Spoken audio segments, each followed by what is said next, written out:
안녕하십니까. 제7회 미술사학대회 재난 극복과 미술사 일부 사회를 맡게 된 동국대학교 김민규입니다. 단풍이 절정에 든 아름다운 날 귀한 시간을 할애해 이번 학회에 참석해 주신 여러 선생님께 감사 인사 올립니다. 오늘 학술대회는 한국미술사교육학회, 서양미술사학회, 한국미술이론학회, 한국미술사학회 주관입니다.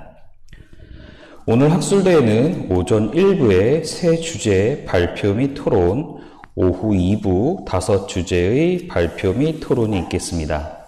마지막으로 각 학회의 학회장님들의 총론으로 마무리하도록 하겠습니다. 본 발표 내용은 11월 13일 각 학회 유튜브로 송출됨을 말씀드립니다. 그러면 제7회 미술사학대회 재난 극복과 미술사의 시작을 한국미술사교육학회장 최응촌 교수님께서 개회사로 시작해 주시겠습니다. 박수로 청해 주시길 바라겠습니다.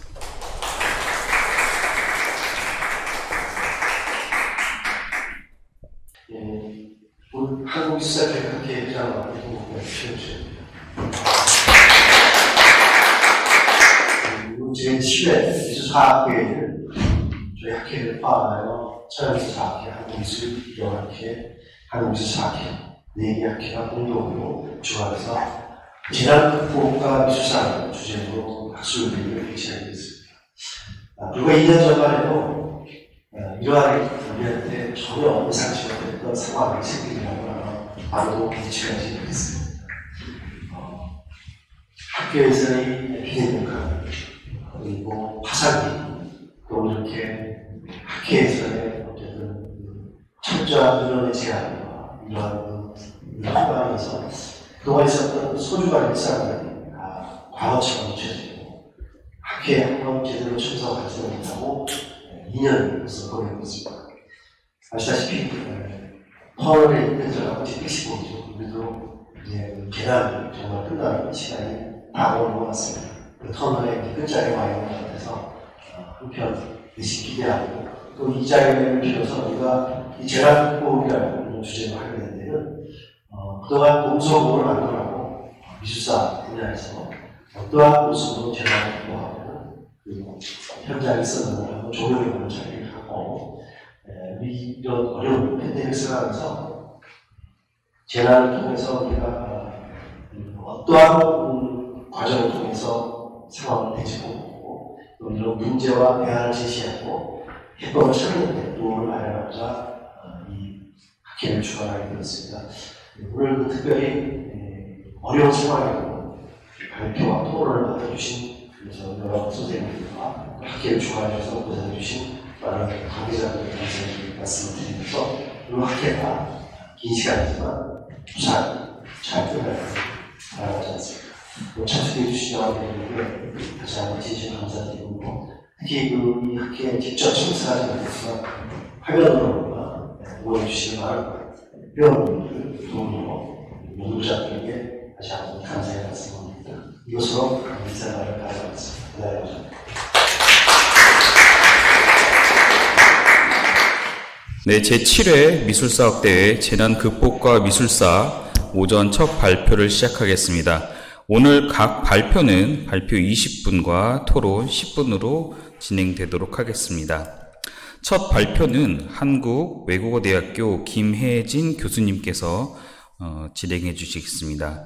김혜진 교수님께서는 그리스 국립아테네대학교 고전고고학과 석사 및 박사학위를 취득하셨고 현재 한국외국어대학교에서 그리스 불가리아학과 부교수로 재직 중이십니다. 눈이 그려진 술잔의 페르소나, 고대 그리스 도기화에서 인격화로서의 눈의 도상 등 논문들을 발표해주고 계십니다. 네, 그럼 박수 부탁드리겠습니다. 네, 안녕하세요. 소개받은 김혜진입니다. 오늘 이렇게 코로나 중에 여러분들 앞에서 이렇게 줌이나 웹엑스가 아닌 상황에서 학회를 참여하게 되는 처음이어가지고 이제 본격적으로 일상으로 돌아갈 수 있는 시작인 것 같아서 마음이 한결 좋습니다. 그러면 제가 그 PPT와 함께 발표문을 중간중간 읽으면서 발표를 시작하도록 하겠습니다. 이번 주제와 관련해서 재난 극복의 미술사라고 했을 때 저는 이제 고대 그리스에서 미술사에서 뿐만 아니고 역사적인 분기점으로 중요한 사건인 페르시아 전쟁과 관련된 그 기념물들, 그리고 그 페르시아 전쟁으로 인한 재난과 그것을 극복하기 위한 기념물들을 중심으로 한번 생각을 해보려고 이 주제를 선택을 했습니다. 페르시아 전쟁이 얼만큼 그리스의 역사에서 또 당대 그리스인들에게 중요한 사건으로 각인이 되었는지를 좀 서술을 한 부분이 있는데 제가 한번 읽어보도록 하겠습니다. 그리스 땅에서 그리스인들과 페르시아인들 사이에서 벌어진 페르시아 전쟁은 페르시아 왕 다리우스와 그의 아들 크세르크세스 1세가 그리스를 침공하자 아테네와 스파르타를 주축으로 하여 그리스의 여러 폴리스가 연합해 페르시아의 군대를 물리친 사건입니다. 이 사건은 너무도 강렬하게 그리스인들, 특히 아테네인들의 기억에 각인되었습니다. 역사가 헤로도토스는 페르시아 전쟁에 관한 사료를 수집하고 정리한 최초의 역사서를 집필하였고, 아테네인들이 전쟁 이후에 그리스의 다른 폴리스에 큰 영향력을 끼치고 제국주의적으로 변모하는 계기가 됩니다. 그리고 아테네 내부적으로는 민주정이 꽃피우고 학문과 문학, 예술, 건축 등 문화 전반에서 극성기를 맞게 되어 고대 아테네를 대표하는 문화유산을 낳는 시기가 바로 이 페르시아 전쟁 이후입니다. 페르시아 전쟁을 기록한 헤로도토스는 이 전쟁을 몇 개의 주요한 전투를 중심으로 전합니다. 지금 제가 그 화면에 왼편에 정리한 그것이 이제 페르시아 전쟁의 주요한 사건들인데요. 페르시아의 다리우스 1세가 주도한 1차 침공에서는 페르시아 군대를 아테네 밀티아데스 장군이 막아낸 마라톤 전투가 있었고요. 그리고 2차 침공을 저지하기 위해서 크세르크세스 1세가 이끄는 페르시아 군대에 맞서서 스파르타의 레오니다스 장군의 정예용사 300명이 그 테르모필라이 전투에서 이제 전몰하는 그런 사건이 있었고, 아테네의 해군을 이끈 템스토클레스의 승리가 빛나는 살라미스 해전, 그리고 그 바로 직후에 이제 도망가는 페르시아 그 육군을 쫓아서 플라타이아 전투에서 그 페르시아의 장수 마르도니오스가 이제 전사를 하면서 그리스 땅에서는 페르시아 전쟁이 종결되게 됩니다. 그리스 땅에서는 479년에 벌어진 플라타이아 전투를 마지막으로 페르시아 군대가 물러가지만 수십 년이 지나서 그 그리스와 페르시아 사이 앙금은 다시 이집트와 키프로스 등에서 다시 군사적 분쟁으로 이어지기도 합니다. 그리고 한 세기 반이 지나서는 마케도니아의 알렉산드로스 대왕이 페르시아 원정의 명분이 되었을 정도로 고대 그리스인들에게 깊이 각인된 사건이었습니다. 특히 이 파괴적인 전쟁을 승리로 이끌면서 개별 폴리스로 나뉘어 통합적인 정체성을 지니지 못하였던 그리스인들은 이민족 페르시안인들과 구분되는 헬레네스라고 하는 자신들의 정체성을 확보해야 하는 계기를 마련하였습니다. 그리고 그 같은 언어와 종교를 공유하는 그리스인들이 아닌 외부의 적을 그리스 땅에서 마주한 첫 경험이었기 때문에 이 전쟁에 승리하면서 그리스인들, 특히 승리에 기여한 바가 컸던 아테네인들은 페르시아인들에 대해서 어떤 극단적인 양극적인 시각을 갖게 되기도 합니다. 이후에 아테네인들에게 페르시아는 저주의 대상이 될 정도로 페르시아 전쟁은 승리의 영광을 기억하는 동시에 공포와 그리고 재난의 기억이기도 했습니다. 그래서 제가 이 연구에서는 고대 그리스의 역사에서 가장 중요한 그 분기점이 되는 페르시아 전쟁이라는 대재난의 상황을 아테네를 중심으로 정리를 하고요. 그리고 전쟁과 관련된 사건을 기억하고 기념하기 위하여 세운 조형물들을 살펴봄으로써 아테네와 범그리스 성소의 문화적 경관이 조성되는 방식을 고찰하고자 합니다. 그리고 이 전쟁과 관련된 역사적 조형물과 그 주변의 문화적 경관이 동시대의 그리스인들과 후대에 어떻게 전승됨으로써 전쟁 승리의 영광이 지속적인 어떤 생명력을 갖게 되었는지를 보이고자 합니다. 그래서 먼저 이제 그 재난에 관한 기억들이 고고학적으로나 또 사료에 남겨져 있습니다. 특히 그 재난에 관한 기억은 앞서 말씀드렸던 것처럼 그 헤로도토스의 그 역사라고 하는 작품에 이제 기술이 되어 있는 것을 중심으로 살펴볼 수가 있고요. 그리고 일부는 이제 고고학적으로 지금 보시는 것처럼 그 증거들이 발견이 되기도 합니다. 헤로도토스의 기록에 의하면 이제 여기에 살라미스 해전에서 승리를 거둔 후 크세르크세스의 함대를 쫓아가려는 그리스인들을 이제 테미스토클레스가 말려요. 그러면서 이렇게 얘기를 합니다. 이런 위협을 달성한 것은 우리가 아니라 한 인간이, 그것도 불경한 무법자가 아시아와 에우로페를 동시에 통치하는 것을 시기하신 신대가 영웅이었소. 그는 신성한 것들과 세속적인 것들을 가리지 않고 불지르고 신상들을 내동댕이 쳤소.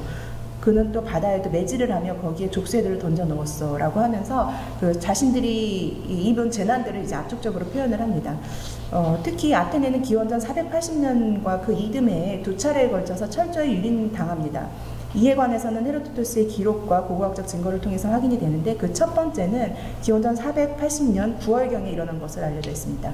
당시 대부분의 아테네인들은 델피의 신탁에 따라서 살라미스 섬으로 피신을 하고 그 아레오파고스 언덕에 자리 잡은 크세르크세스 군대가 도시를 포위해서 아크로폴리스를 함락하고 그 전체에 불을 지르는 광경을 이제 그 섬에서 지켜보게 되었습니다. 이때 아크로폴리스에는 신탁에 언급한 이제 나무 벽을 세워라라고 하는 그런 신탁이 있었는데, 그것을 그 사실은 이제 그 함선으로 이해를 했어야 하는데 목책이라고 곡해한 일부 시민들이 남아서 있었지만 페르시아 군대에 맞기에는 역부족이었던 것으로 전해집니다. 크세르크세스의 군대는 예파르테논 신전을 비롯해서 아크로폴리스의 성역 대부분을 파괴를 하였고요. 지금 보시는 아크로폴리스의 그 에렉테이온 북서쪽에 이렇게 구덩이에 당시에 페르시아인들이 아마도 그 파괴를 했거나 아니면 페르시아인들의 파괴를 짐작한 아테네인들이 그 아크로폴리스 위에 있던 봉헌물들을 매장시켰을 것으로 여겨지는 구덩이가 발견이 되었습니다. 그래서 그 19세기 후반에 이루어진 고고학 발견을 통해서 우리가 알고 있는 그 아르카익 시기에 페르시아 전쟁 직전에 이제 그 아크로폴리스에 세워져 있었던 봉헌물들과 주요 기념물들이 발견이 되었습니다. 살라미스 해전에서 이제 대패를 하고 함대에 손실이 생기자 크세르크세스는 본국으로 귀환을 하고요. 그를 이제 마르도니우스만 남기고 육군을 남기고 이제 떠납니다. 그때 그 페르시아 군대는 아티카로 이제 침공을 다시 하면서 그 마르도니우스가 이끈 페르시아 군대는 기원전 479년 6월에 다시 아테네를 점령을 합니다. 그때 이제 그리스인들과 평화 조약을 맺고자 하는데 그리스인들이 뜻에 따르지 않자 이제 더 철저히 아테네를 파괴를 했다고 전합니다. 그의 부대는 도시를 불태우고 성벽이건 집이건 신전이건 똑바로 서 있는 것을 모조리 부수고 허문 뒤에야 철수하였다라고 전해집니다. 이렇게 페르시아 군대에 의해서 아크로폴리스가 파괴된 잔해들, 이것들을 이제 일부 이제 발견을 했는데, 그 대형 대리석 조형물들의 그 잔해가 고고학적으로 발견이 되기도 했습니다. 지금 보시는 건 아크로폴리스의 그 한쪽 측면에서 그 잔해들이 지금 발견이 되어 있는 것이고요. 그리고 이런 그 고고학적 발견은 1800년대 후반에 프랑스 고고학자 샤를 에르네스트 벨레가 아크로폴리스에서 이들 존재를 이제 처음에 발견을 했고요. 이어서 1885년과 89년 사이에 1885년과 1890년 사이에 그리스 고고학자 파나기오스 까바디아스에 의해서 다수의 조각상들 잔해가 확인되면서 세상에 알려지게 되었습니다. 이 중에는 아까 말씀드렸던 것처럼 아르카익 시기의 주요한 그 조각상들이 대부분 포함이 되고요. 그리고 그 아르카익 시기에 만들어졌었던 헤카톤베 신전에 장식했던 그 조각상들, 그리고 또 마라톤 전투에서 승리를 한 직후에 그 승리를 기념하기 위해서 세웠다라고 전해지는 옛 파르테논 신전들의 잔해들이 확인이 됩니다.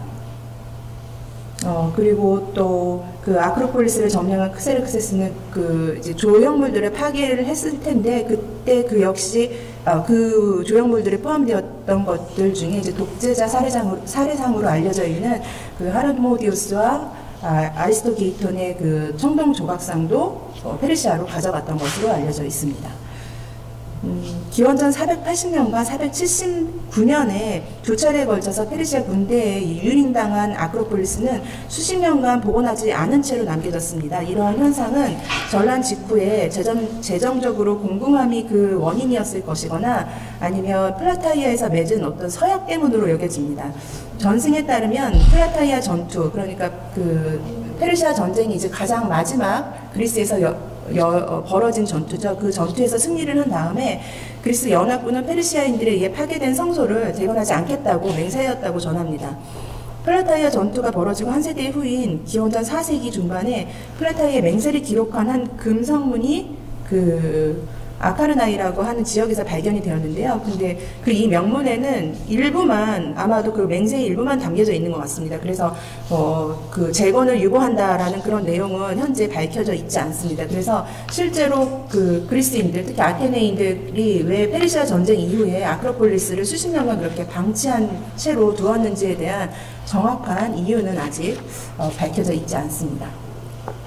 그래서 이 페르시아 전쟁의 이제 여러 전투들 가운데 특히 이제 마라톤 전투에서 승리를 한 뒤에 그리스인, 특히 아테네인들이 그 승리의 기억을 이제 기념물로 남기게 됩니다.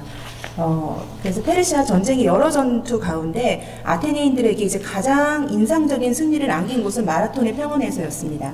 기원전 490년에 벌어진 마라톤 전투에서 아테네인들은 플라타이아인들과 함께 페르시아의 군대를 격파하고 승리를 거두었습니다. 이 승리는 스파르타의 도움이 없이 얻은 것인데다가 아테네에서 추방당했다가 페르시아의 다리우스 1세가 결탁한 창주 히피아스를 패배시킴으로써 아테네의 민주정에 대한 확신을 심어준 중요한 사건이었습니다. 그래서 아테네인들은 이 마라톤에서의 승리를 굉장히 각별하게 여겼고요. 그것에 관해서 그 헤로도토스의 기록에 언급이 됩니다. 아테네인들과 테게아인들이 서로 전투를 앞두고 이제 나중에 10년 후에 벌어진 플라타이아 전투를 앞두고 자신들이 어느 전장에 어느 곳에 이제 배치될 것인가를 막 논쟁을 벌이는 부분이에요. 그런데 이제 10년 전에 있었던 마라톤 전투를 회고를 하면서 아테네인들이 이렇게 설득을 합니다. 우리는 마라톤에서 이룩한 업적만으로도 이런 특권뿐만 아니라 그에 덧붙여서 다른 특권을 누릴 자격이 있어. 그때 우리는 다른 헬라스인의 도움 없이 단독으로 페르시아인들과 싸워 그처럼 엄청난 일을 떠맡았음에도 64개의 부족을 무찌르고 이겼소. 이 업적 하나만으로도 우리는 두 번째 날개를 맡을 자격이 있지 않나요? 라고 하면서 이제 설득을 합니다.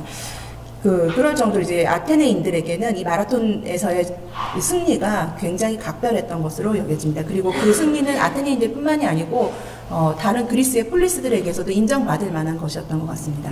그래서 지금 보시는 건 이제 제가 그 논문에서 주요한 기념물로는 포함을 시키지 않았어요. 왜냐하면 그 아테네의 아고라의 요 붉은색 지역에 있는 그 페인팅 스토어라고 부르는 그 스토어가 이제 있는데 이곳의 기록에 따르면 이곳에서 칼리마코스라고 하는 화가에 의해서 마라톤의 전사들을 포함하여 이 전투의 장면을 그린 벽화가 전시되었다라고 전해지고 있습니다. 그래서 요거는 어떤 봉헌물의 성격이나 그런 것이라기보다는 뭐 그 학자들이 이제 논쟁도 있고 또 이따가 이상도 선생님도 질문하셨던 것처럼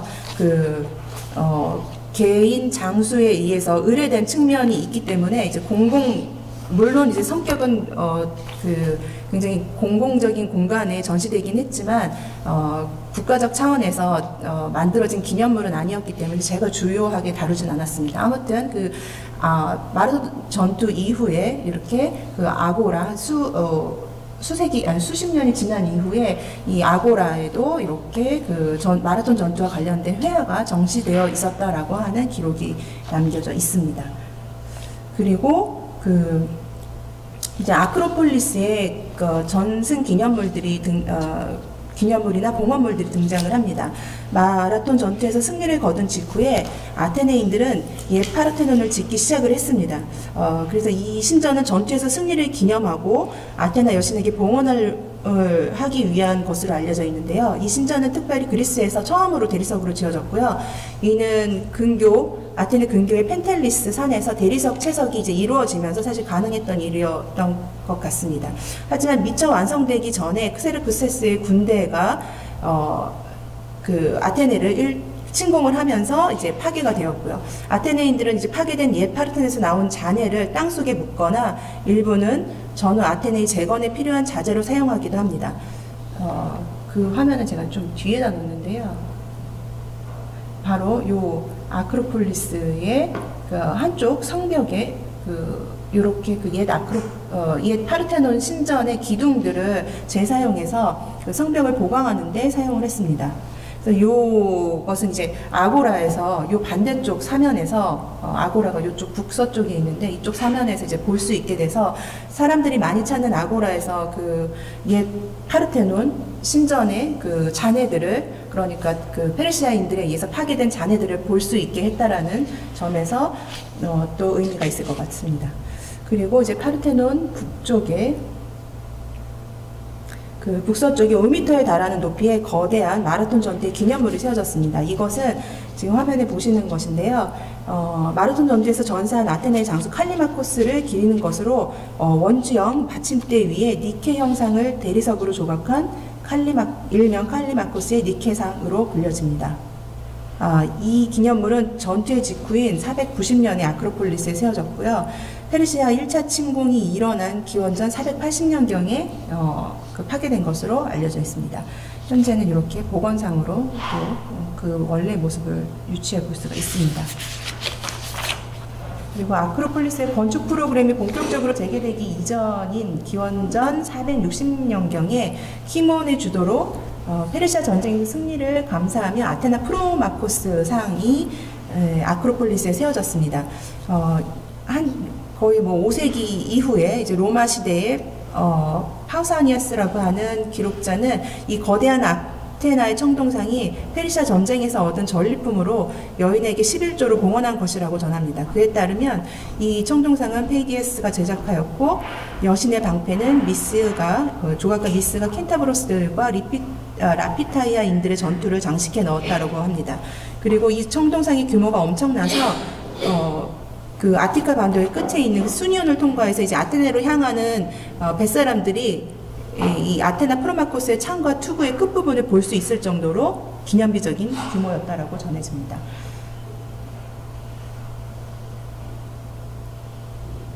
네, 마라톤 전투는 페르시아 전쟁 이후 반세기가 지나서 펠로폰네소스 전쟁의 시기에도 아테네인들에게 여전히 중요하게 기억되고 회자될 만한 사건이었던 것 같습니다. 기원전 426년경에 펠로폰네소 전쟁의 첫 단계에서 아테네가 승리를 거둔 것을 기념을 해서 아테나 니케 신전이 아크로폴리스의 남동쪽에 건설이 됩니다. 이 신전은 이오니아식 주두로 장식된 4개의 기둥이 신전의 전면과 후면에 설치된 형태의 건축물로 사면의 프리즈가 구조로 장식되어 있습니다. 동쪽 프리즈에는 신들의 모임이 회합이 재현되어 있고요. 나머지 프리즈에는 그리스인들과 페르시아인, 그리스인들과 그리스인들 간의 전투가 재현이 되어 있습니다. 그 중에서 저희가 이제 관심 있는 것은 이 남쪽의 프리즈에 조각이 되어 있었던 것인데요. 이것은 지금 좀 보존 상태가 좋진 않지만 여기서 페르시아인들의 그 복장과 그리고 또 궁수들, 그리고 또 그 아테네인 중무장 보병 호플리테스라고 일컫는 그 중무장 보병들의 모습이 명확하게 확인이 돼서 이렇게 그 기념비적인 건축물을 장식하는데 역사적인 전투, 아마도 마라톤 전투가 기록된 최초의 사례일 것으로 여겨집니다.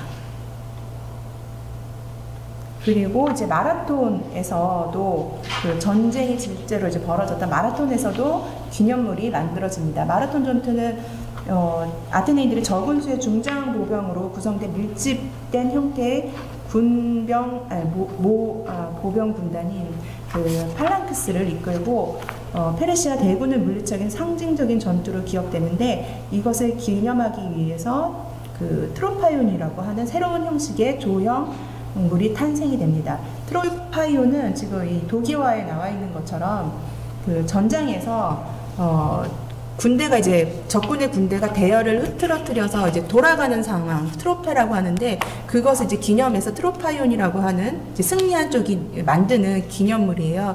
그런데 뭐 전장에서 만들기 때문에 영구적인 재료를 사용하기가 어렵고 그냥 나무 기둥에다가 적군에게서 얻은 전리품 가운데 투구와 갑옷, 이제 무기들을 이렇게 세워가지고 자신들이 그 현장에서 만드는 간소한 전승 기념물이었던 것으로 알려져 있습니다. 그래서 그 재료 자체가 영구적이지 않기 때문에 현재 남겨져 있는 것은 없고 이렇게 도기화를 통해서 그 모습을 유추해 볼 뿐입니다. 그런데 그 마라톤 전투에서도 아마 일시적인 그 트로파이온이 만들어졌을 텐데 그것은 후대에 전하지 않고요. 나중에 파우사니아스에 의해서 이 곳에서 있었던 그 전승 기념물의 영구적인 형태의 트로파이온이 후에 다시 세워졌는데 그것에 대한 기록들이 전해집니다. 그래서 그 존재만이 그 문헌으로 전해지다가 20세기 후반에 고고학자들에 의해서 그 잔해가 밝혀졌습니다. 지금 보시는 것처럼 아마도 그 이오니아식 주두를 받침대로 하고 그 위에는 조각상이 세워져 있었을 것이라고 유추가 되는데요. 그 조각상이 좀 더 증거들이 나오기 전까지는 확신할 수 없지만 여기 이렇게 기울어지는 어떤 그 단면들을 통해서 어떤 고고학자들은 이곳에 지금 아마존과 그 테세우스가 싸우고 있는 그런 군상이 여기에 세워졌을 것이다라고 또 그 가설을 제기하는 경우도 있습니다. 그래서 그 마라톤 전투를 기념하기 위해서 이제 아크로폴리스와 이렇게 마라톤 전장 그곳에서도 기념물들이 세워지는 것을 볼 수가 있습니다. 그 밖에 이제 마라톤 전투 외에 그 2차 페르시아 침공 이후에 벌어진 전투들이죠. 살라미스 해전과 플라타이아 전투 이후에 만들어진 기념물들이 있습니다. 프시탈레이아라고 하는 그 살라미스 섬에서 멀지 않아 아주 작은 섬인데 이곳에서 그 아리스테이데스라고 하는 아테네인이 그곳에 잠복해 있던 페르시아 군대를 이제 섬멸을 하면서 큰 공을 세워요. 그래서 그곳에 트로파이온을 세웠다라는 기록이 있고요. 고고학 조사를 통해서 이제 파편들이 발견이 되긴 했지만 그것이 이제 트로파이온의 파편들인지는 사실 증명하기 좀 어려운 수준으로 현재는 그 고고학 증거들은 거의 없는 것으로 알려져 있습니다. 다만 이제 문헌을 통해서 이후에 고전기 이후에 헬레니즘 시대까지도 이곳에서 그 아테네의 시민들이 될 젊은 남성들이 제사를 지냈던 것으로 보여져서 그런 기록이 있어서 그 트로파이온의 존재 자체는 저희가 의심할 수는 없을 것 같습니다. 그리고 이제 플라타이아 전투가 있었던 플라타이아 지역에서도 트로파이온을 세운 것으로 전해집니다.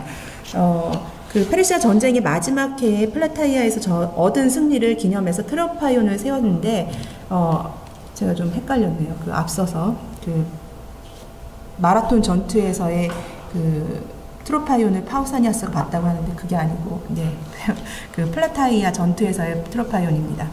파우사니아스가 그 플라타이아에 세워진 트로파이온을 이제 직접 보았다라고 로마 시대에 기록을 합니다. 그런데 헤로도토스는 그 전쟁이 일어난 직후에 기록한 그 헤로도토스는 이 트로파이온에 대해서는 기록을 하지 않고 있거든요. 그래서 아마도 짐작컨대 현장에는 일시적인 기념물이 없다가 나중에 영구적인 형태로 로마 시대까지 유지될 수 있었던 형태로 트로파이온이 있었던 것이 아닌가라고 유추를 해볼 수가 있습니다. 그리고 이 플라타이아 전투에서는 아테네인들보다는 이제 스파르타인들이 더 큰 공을 세우거든요. 그래서 아테네인들이 이곳에 트로파이온을 세우는데 그렇게 주도적인 역할은 하지 않았을 것으로 보이고 스파르타인들은 전통적으로 기념비적인 건축물이나 조형물을 잘 세우지 않는 그런 그 폴리스였기 때문에 아마도 전쟁이 일어난 이후에 한참 후에 이렇게 트로파이온을 세운 것으로 유추해 볼 수가 있습니다.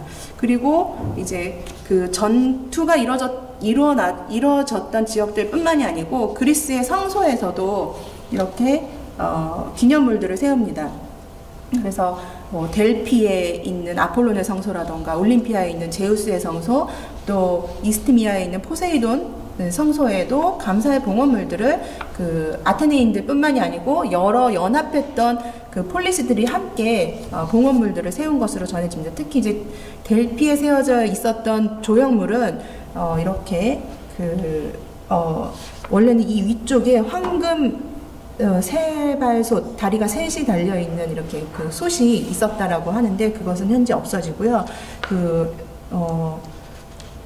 그리고 요것들은 이제 나중에 사라졌다가 후에 콘스탄티누스 대제에 의해서 콘스탄티노플에 전시가 되어서 현재까지도 이스탄불에 그 일부가 남겨져 있습니다. 여기에는 이제 명문이 새겨져 있는데 그 플라타이아 전투에 그 같이 연합을 했던 그리스의 폴리스들의 이름들, 31개의 폴리스들의 이름이 여기에 새겨져 있습니다.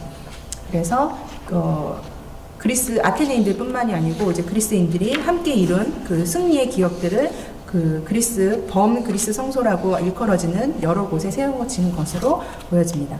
그래서 여기 이제 명문의 흔적들이고요.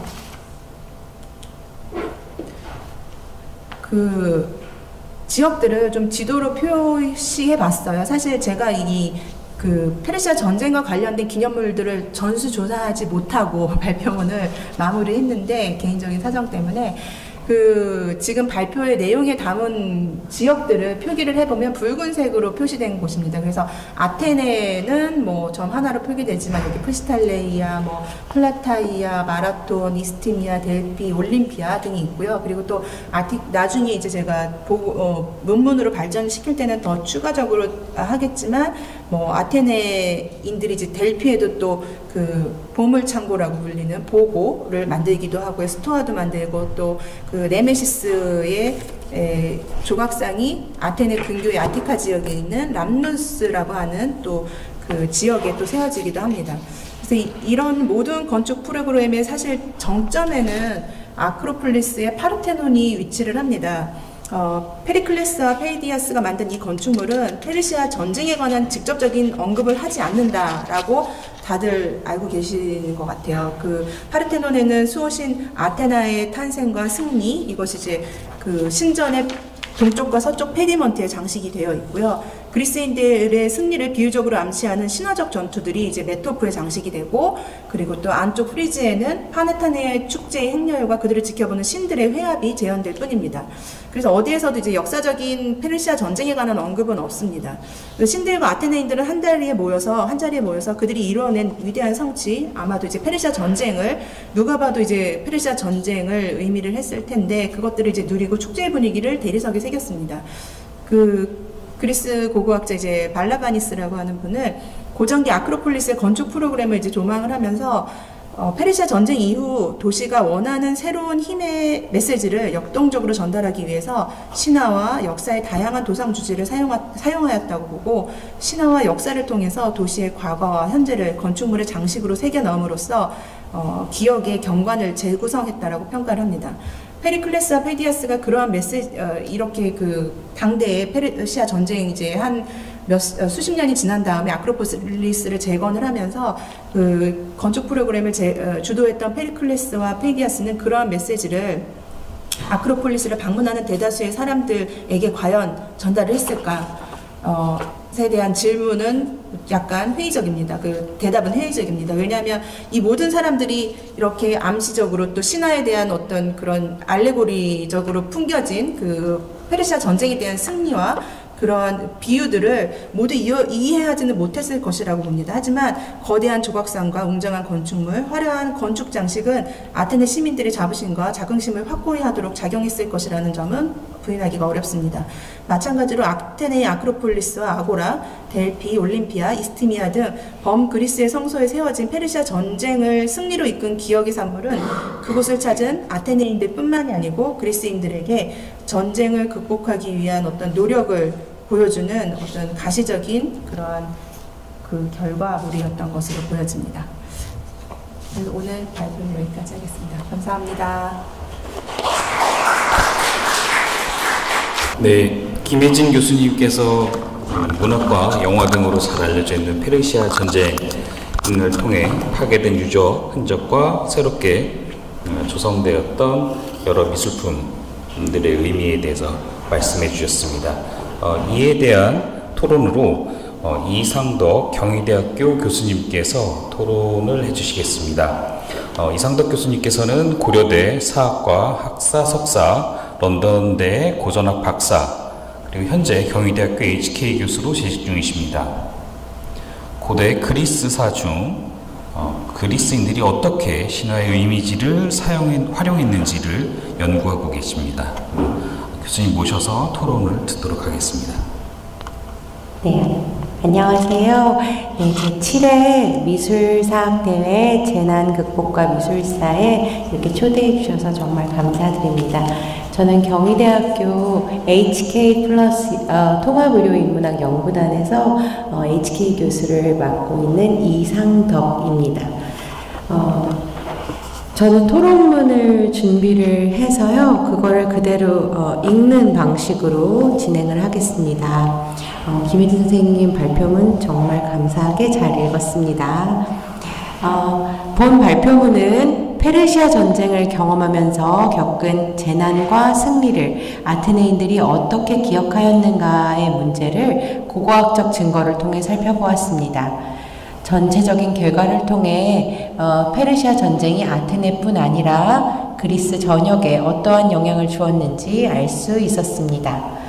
다만 개괄적인 연구의 일반화 문제가 이 발표문에도 있는 것으로 보입니다.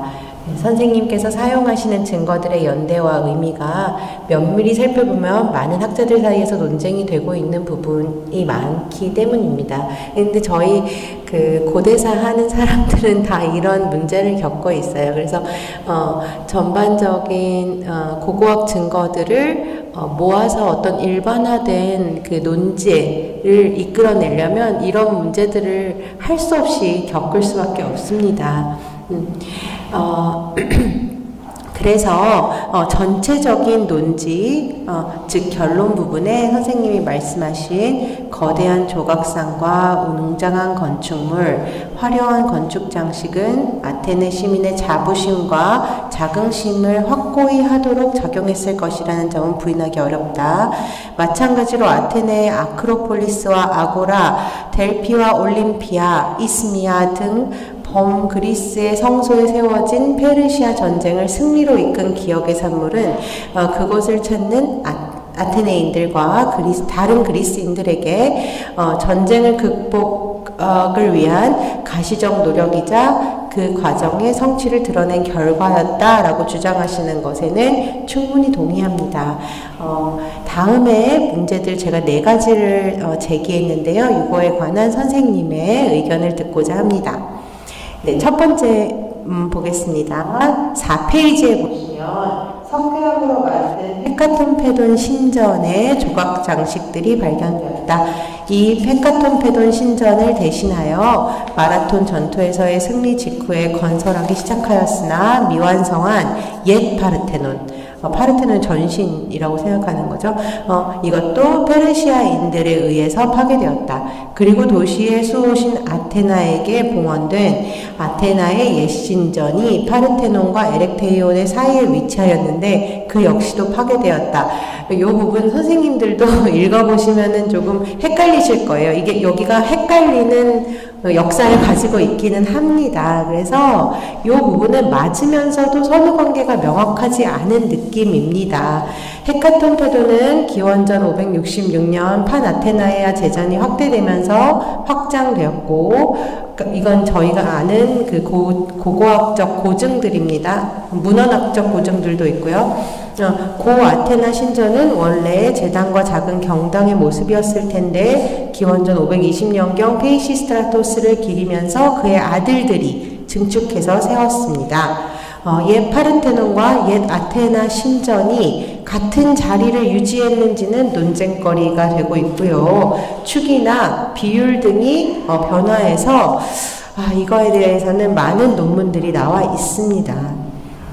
파르테논과 에렉테이온은 이러한 역사적 잔해 위에 새로운 아테네를 꿈꾸며 페리클레스가 지시한 새로운 프로젝트일 것입니다. 페리클레스 이전의 아크로폴리스의 모습은 명확하지 않은데요. 이 부분에 관한 선생님의 의견이 궁금합니다. 두 번째로 넘어가겠습니다. 4에서 6페이지는 제 논문 아테네 공공기념물을 통해 바라본 마라톤 전투에 대한 기억의 생성과 재생산, 요게 참조하시면 도움이 될 것 같습니다.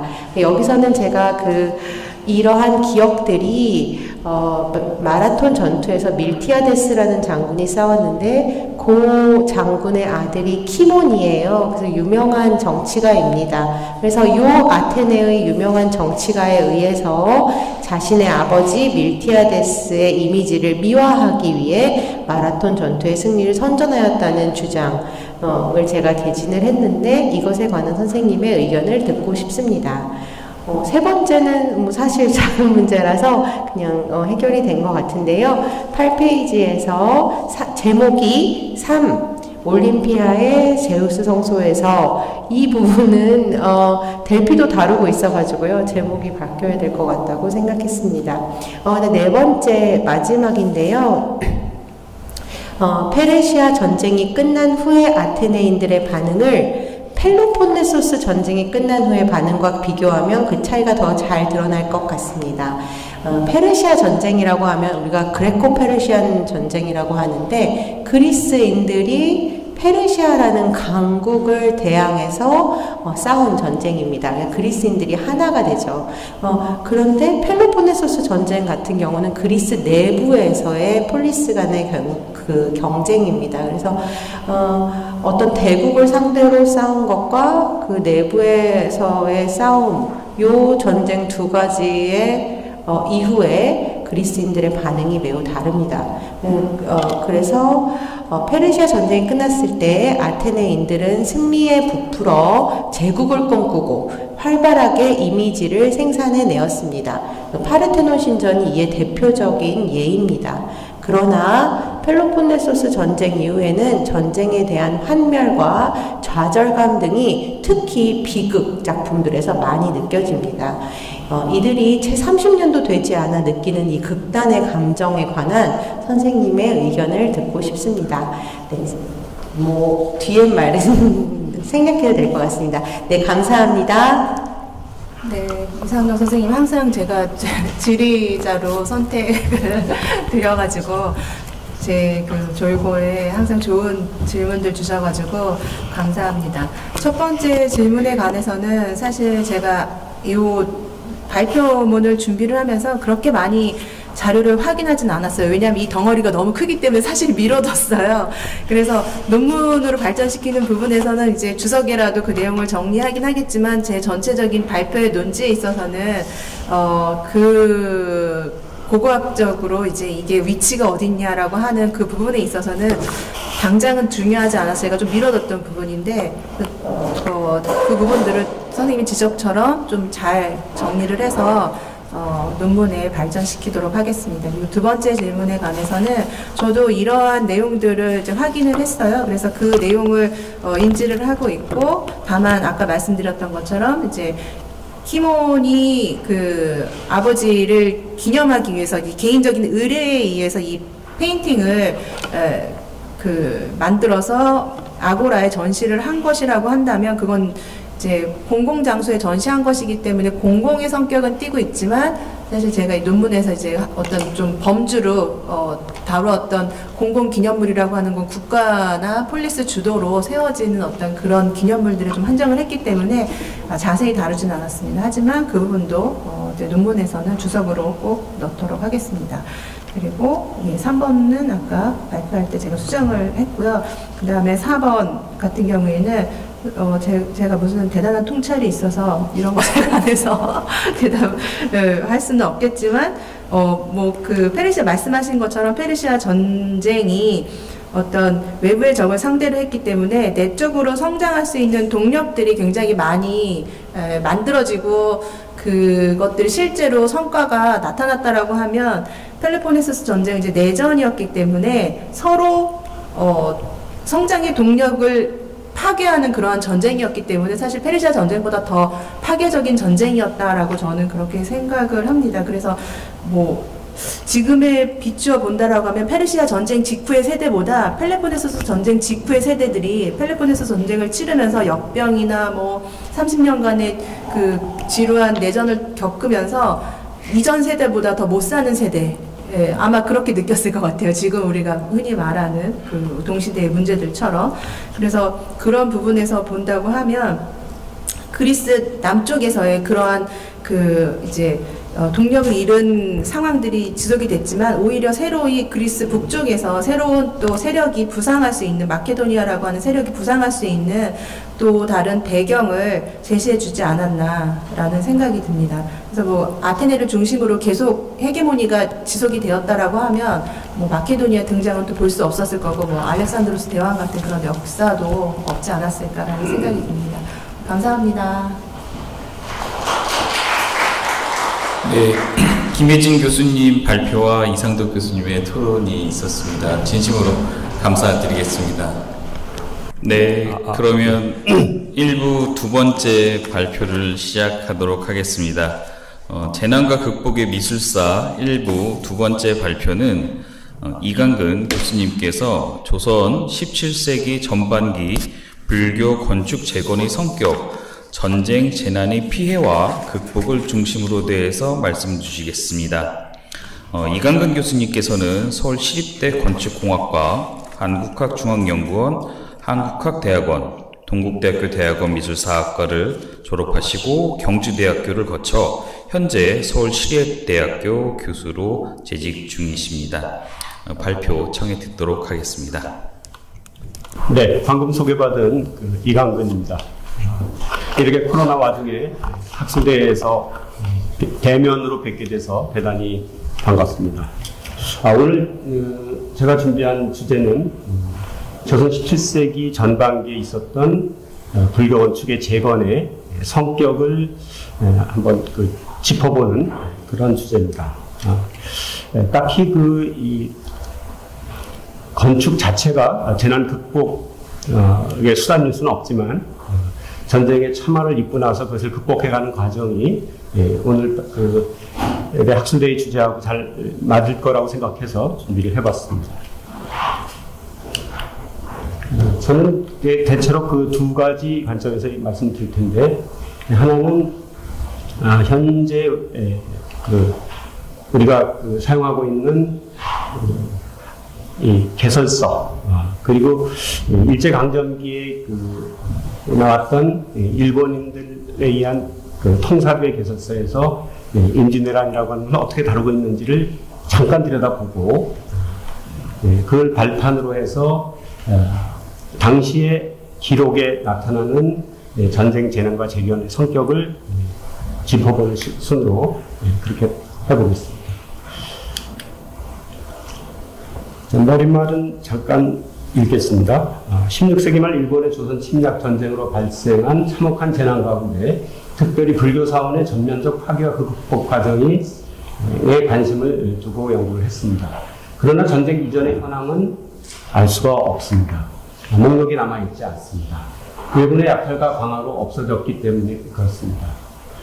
17세기 전반기에 어렵게 추진된 재건 불사를 기념하기 위해서 재건공사가 완료된 후에 새롭게 사적이라고 하는 것이 만들어지게 됐는데, 그 사적의 내용도 피해 정도를 가늠할 수는 있지만 전후 관계가 명확하게 드러나 있지 않습니다. 그러니까 무엇이 있었는데 무엇이 얼마나 어떻게 없어졌는지를 알기는 현재로서는 불가능합니다. 사중의 전하는 17세기 후반 이후의 기록이나 승려의 개인 문집에서 전하는 여러 형태의 글에서도 피해와 극복 과정을 읽어낼 수는 있습니다.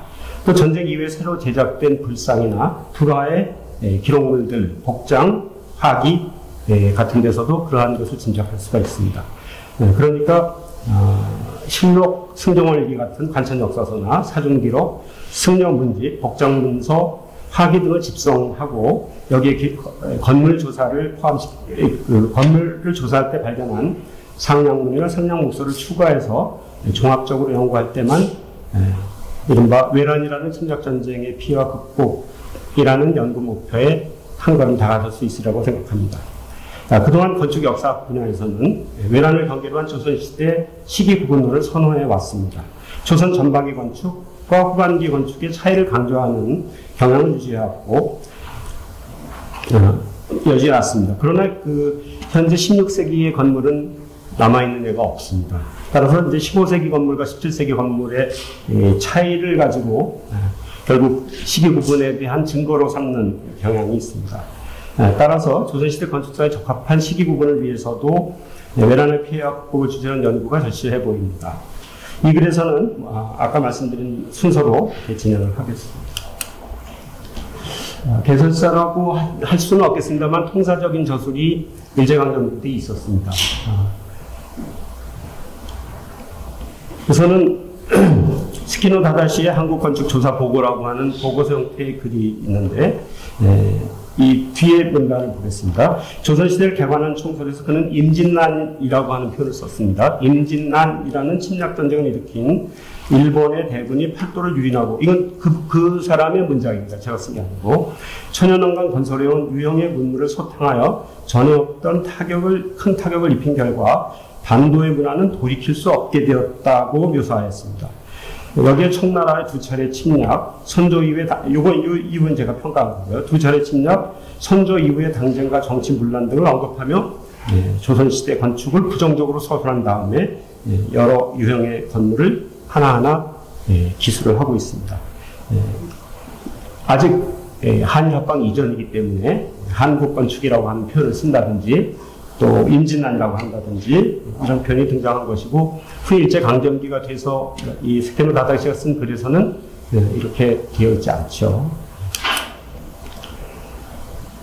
그 다음에 위에 게 왜 지워져 나왔는지를 모르겠습니다만, 후지시마 가이지로라는 사람의 조선 건축사론이라는 책입니다. 조선 건축사론 바로 열고 후지시마 가이지로 이렇게 쓴 문장인데, 지금 여기서 빠져 있는 일을 잘 모르겠습니다. 세케노 다다시의 제자인 후지시마 가이지로의 경우에는 네 번째 줄에 그는 편견을 가지고 조선시대 역사를 부정적으로 서술하는데 공을 들인 스승과는 달리 조선시대 건축사 최악의 사건이 임진년의 병화이며 이때 없어진 건축과 보물은 동양 건축사, 동양 미술사상 아주 애석해야 할 일이라고 언급을 하고 있습니다. 그러나 이제 이 구체적인 서술에 가시면, 죄송합니다. 넘어가네요. 파란 글씨로 된 부분에 보겠습니다. 세 번째 줄입니다. 최악인 것은 소위 임진 후에, 여기 난이란 말을 빼고 이제 임진 후라고 시기만 적었습니다. 그 때문에 규모를 보존해 가람도 한꺼번에 병화로 불타서 귀중한 건축 및 사보를 잃은 것은 통탄한 일이며, 단지 조선이나 조선 불사에 그치지 않고 동양 건축사, 동양 미술사상 이렇게 할 것이 매우 많다. 그 후 부흥도 곤란해졌고 기술은 잃어버렸고 건축은 타락을 거듭했지만 여전히 중기의 건축에서 보아야 할 것이 있다. 조금은 하여튼 뒤는 좀 긍정적으로 보려고 하는 부분이 좀 있습니다. 이런 시간에 10곳의 사찰을 하나하나 다루고 있는데요. 이걸 이제 요약해서 말한 부분에, 요컨대 조선시대 건축 양식은 고려의 이대 계통을 받아채갔기 이것을 표면상의 장식적 효과를 계산한 탓에 타락시켜버린 역사를 보이는데 지나지 않는다. 그래서 갑자기 장식적으로 된 부분에 대해서 타락했다는 표현을 쓰고 있는 점이 눈에 띕니다. 그리고 이제 초기의 것과 중기의 것을 일부러 빼면 조선 건축은 취할 만한 것이 없다. 그리고 다만 멀리서 바라볼 때는 원망하면 건축 전체가 균형 잡혀 보이는 것이 있어서 양심론에 입각해서 부정적으로 볼만 볼 일은 아니다. 이렇게 또 조금 이렇게 뒤져보는 부분이 있습니다. 이 시기에 이제 그 고유석 선생이 쓰신 이른바 조선 건축 미술사 초고라고 하는 책이 있는데, 여기서 이제 본격적으로 조선시대 미술에 대한 평을 쓰진 않았지만, 그 조선시대에 가장 많은 그 건물이 남아있기 때문에 중요하다고 얘기를 했고요. 그러나 이제, 아직 이게 이제 초고로 남아있어서 아마 연구를 더 하시고 저술을 더 하셨다면 이 뒷부분을 보완하지 않았을까 생각이 듭니다. 이번은 이제 조선시대 건축사 시기 구분을 양식론을 바탕으로 해서 32 구분법을 소위 말하는 이제 초기, 중기, 후기라고 하는 구분법은 그대로 따르고 있고요. 많은 건물의 서술에서 임진왜란으로 불타고 나서 재건되었다는 얘기를 꼭 다루고 있습니다. 광복 이후에 이제 한국 건축 통사도 이제 세종을 살펴보긴 할 텐데요. 이제 오늘의 주제에 가까이 가려면 이렇게 해서는 이제 시간이 부족할 테니까 여기 빨간 걸로만 보겠습니다. 윤장석 선생의 한국 건축사는 74년에 처음으로 나온 기억이 그 해방의 통사가 될 텐데, 여기서 보시면 외란의 피해와 승차라는 표, 이게 안 나오는군요. 빨간 글씨 있는데 그 문단만 보겠습니다. 다만 뇌란의 피해와 상처라는 표현을 쓴 점, 그 다음에 전 시기를 초중 후 3기로 구분하되 초기를 임진왜란을 경계로 한 1392년에서 1592년까지로 정한 점이 눈에 띕니다. 그리고 이제 궁궐 건축을 기술함에 있어서는 임진왜란 때 소진된 것을 재건했다라든지 임진왜란의 병화로 말미암아 피해가 지대했고 또 남한 일대에 남아있는 큰 절, 대가람에 보존되었던 신라와 고려의 건축이 대부분 이때 소실되었던 것이 애석하다.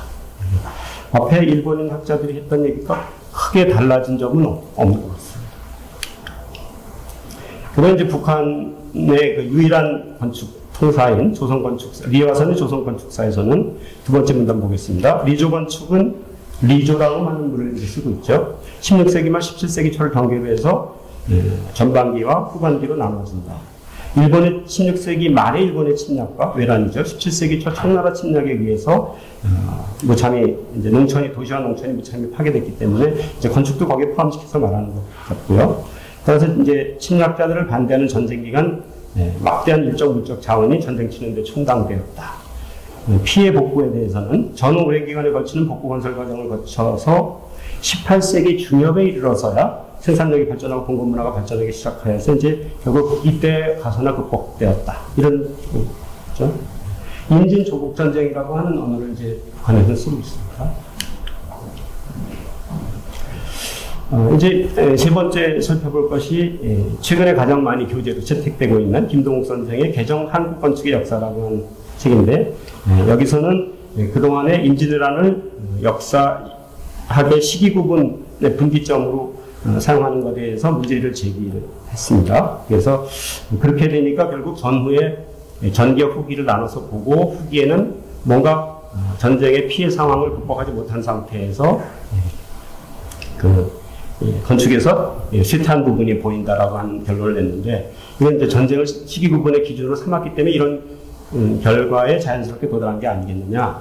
그래서 이제 이분은 그 세 번째 문단입니다만 17세기 이후 건축에 대한 연구가 최근에 많이 늘어서 어떤 주장들이 많이 나왔냐면 결국 17세기 후반 이후에 사회경제적 변화가 일어나고 그걸 바탕으로 해서 건축상의 변화가 일어났기 때문에 17세기 후반서부터는 시기 구분을 하고 17세기 전반까지는 앞시기에 속하는 것으로 봐야 된다. 따라서 임진왜란을 경계로 한 시기 구분은 적절치 않다. 이렇게 얘기하고 있습니다. 다만 이제 이분의 연구에서도 역시 구체적으로 어떤 피해 상황이 있었고 어떤 과정을 거쳐서 복구해 갔는지에 대한 문제는 사실은 이제 누락이 되어 있는 거죠. 자, 실제 이제 당시의 기록으로 살펴본 이제 전쟁 재난과 재건의 흔적을 보겠습니다.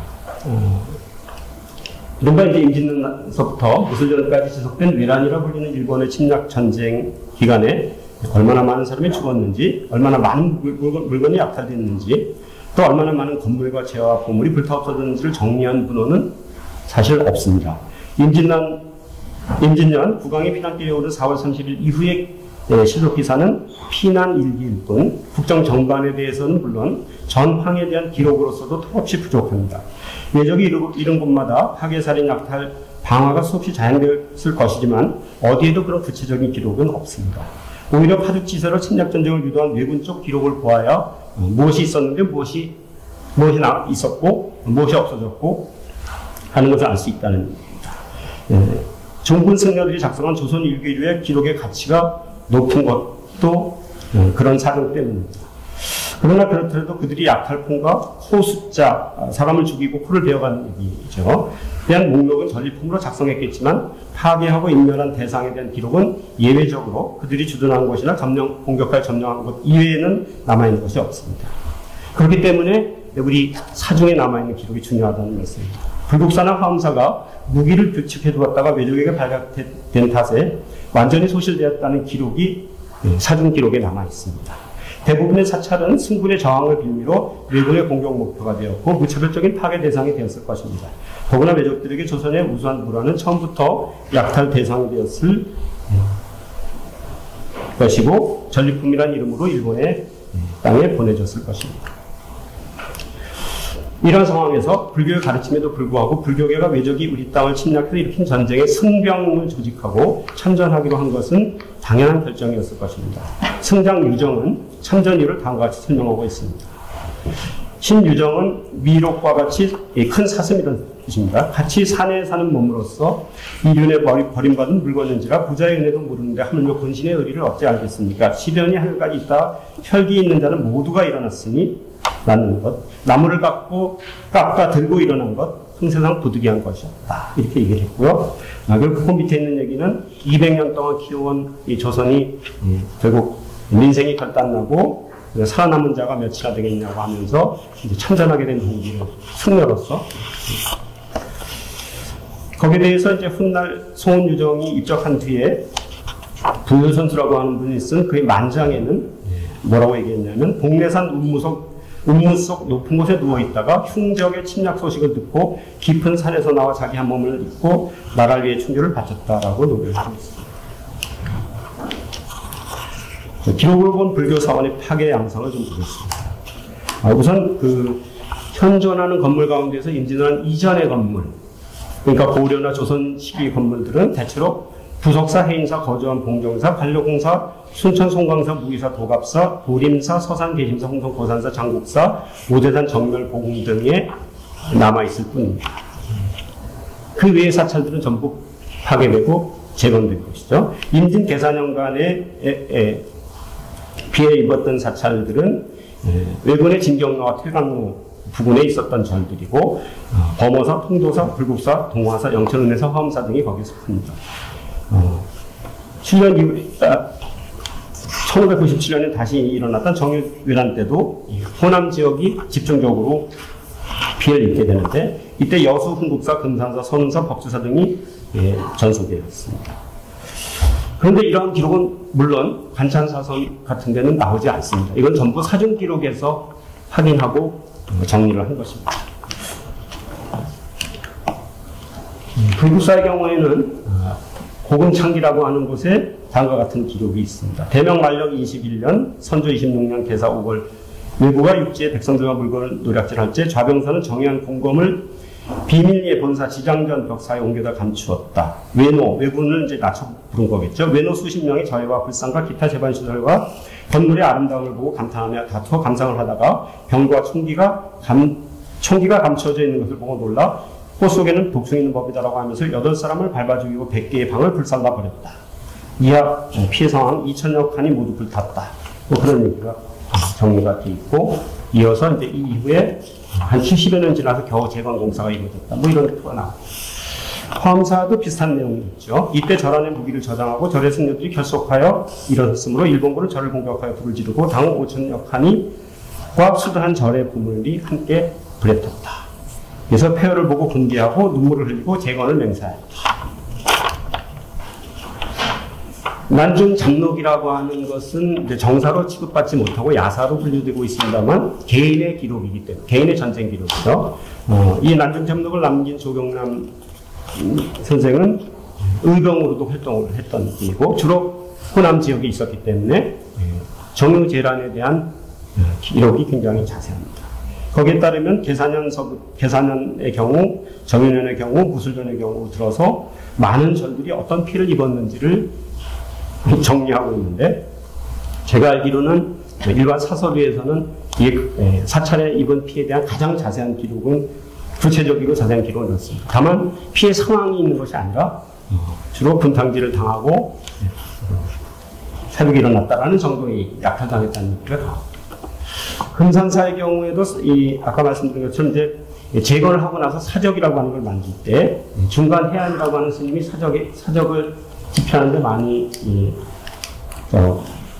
참여를 하셨는데 정유재란 때 입은 피해에 대해서 좀 하고 있습니다. 대체로 아까 말씀드린 임진계산년의 피해하고 정유재란의 피해는 외군의 진경로, 퇴강로하고 관련이 있기 때문에 지역이 다르고 두 번 거듭 침략을 당한 지역들은 대체로 다 피해를 입었습니다. 법주사의 경우에는 마침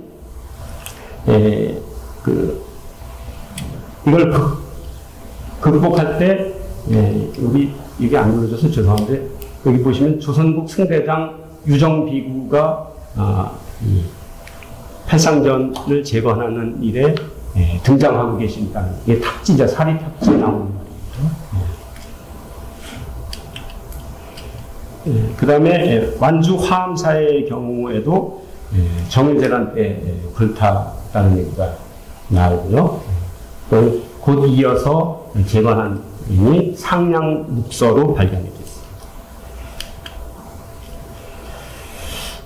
이렇게 이제 재건을 하는 과정에서 만들어진 절들에 요구되었던 것이 무엇일까라고 이제 생각을 해봐야 할 텐데, 결국 이제 전쟁의 피해 상황이라 굉장히 비참한 상황이었기 때문에 불교가가 할 수 있는 일은 아무래도 일반 백성들을 위로하는 일이었을 것 같고, 그 위로의 방식은 여러 가지가 있겠지만 역시 이미 전쟁통에 죽은 사람들의 영가를 첨도하는 의식, 또 살아남은 자들의 슬픔을 위로해주는 그런 일들이 주로 있었던 것 같고, 그 중에서 대표적으로 이른바 전사한 사람들의 망령을 천도하는 그런 글들을 아까 부선사 같은 분이 직접 이렇게 글을 남겼습니다. 뭐 읽을 필요는 없겠습니다만 보시면 이런 상황이 있었다는 것이고, 특히 이제 이 소를 쓴 이유는 밑에 파란 글씨 보시면은 백성이 도탄에 빠지고 시체가 고롱에 쌓이고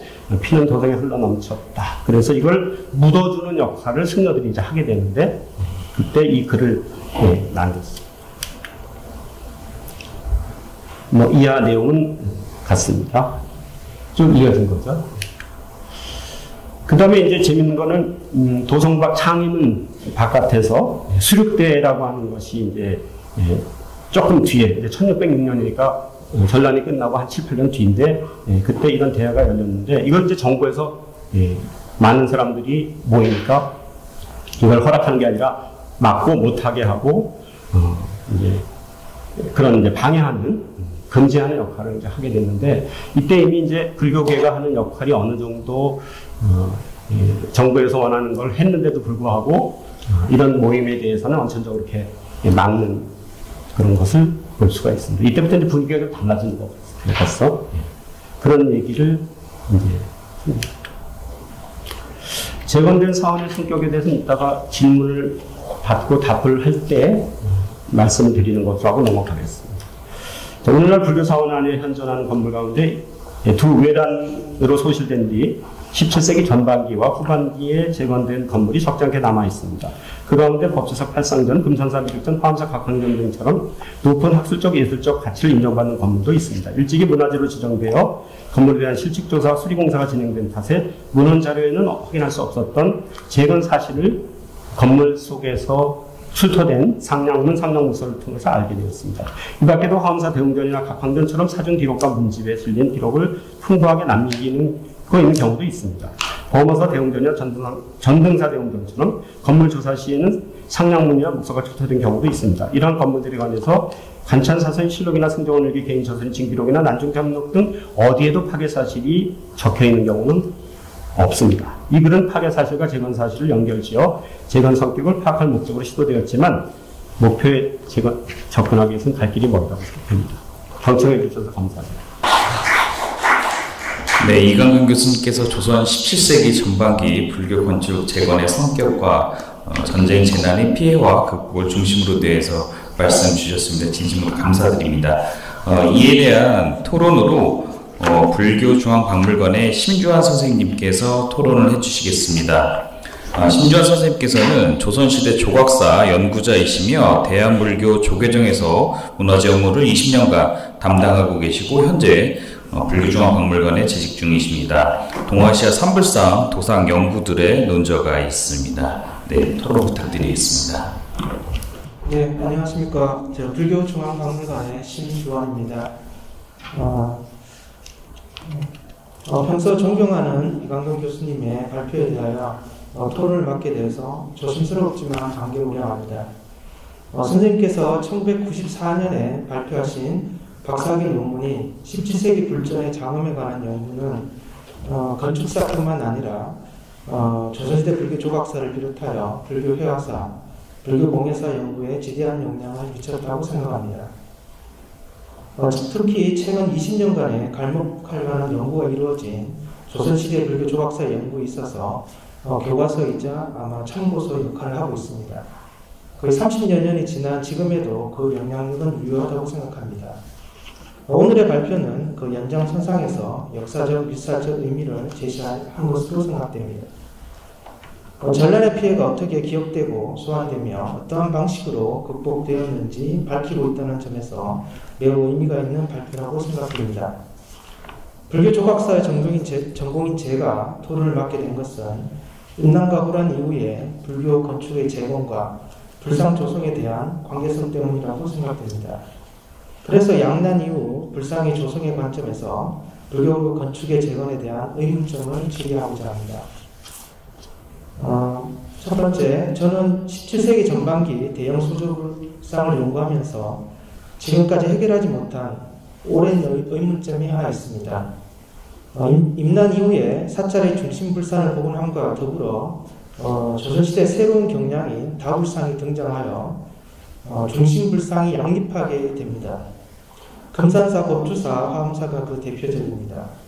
금산사와 법주사는 미륵신앙의 사찰로 미륵불상이 복원되지만 이와 함께 삼불상, 그러니까 삼세불이나 오불상이 조성됩니다.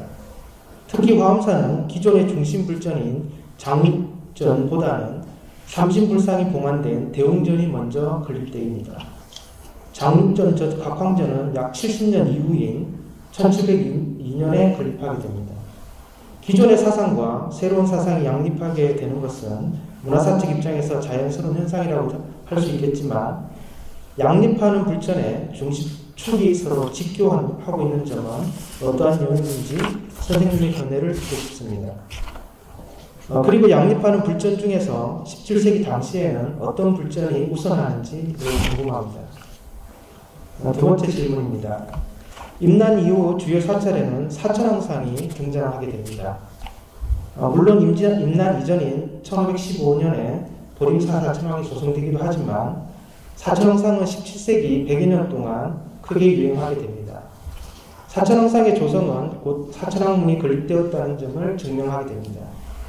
무장한 신상인 사천왕상의 유행은 전쟁과 밀접한 관련이 있다고 생각되는데 선생님의 견해는 어떠한지 궁금합니다.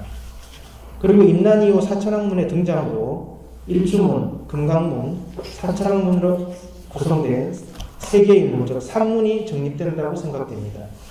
조선시대 산문의 구성은 임진왜란이라는 국가적인 전쟁으로 인한 현상인지 궁금합니다. 임난 이전에는 삼국, 남북국, 고려의 대찰들이 그대로 전속했다고 생각됩니다. 대부분 남문과 중문으로 이루어진 그런 사찰에는 금강역사상이 배치되었을 것으로 판단됩니다. 임난 이후에 사천왕문이 등장하면서 산문으로 구성되지 않았을까 생각됩니다. 그렇다면 산문의 구성은 전랑과 밀접한 연관성이 있을 것입니다. 이에 대하여 선생님의 견해를 듣고 싶습니다. 마지막 세 번째 질문입니다. 선생님께서 생각하시는 17세기 건축의 특징이 무엇이라고 생각하십니까? 조선시대 불상에 있어서는 임진왜란과 임진 이후에 구분할 수 있는 가장 큰 특징이 불상에 받침이 등장하게 됩니다.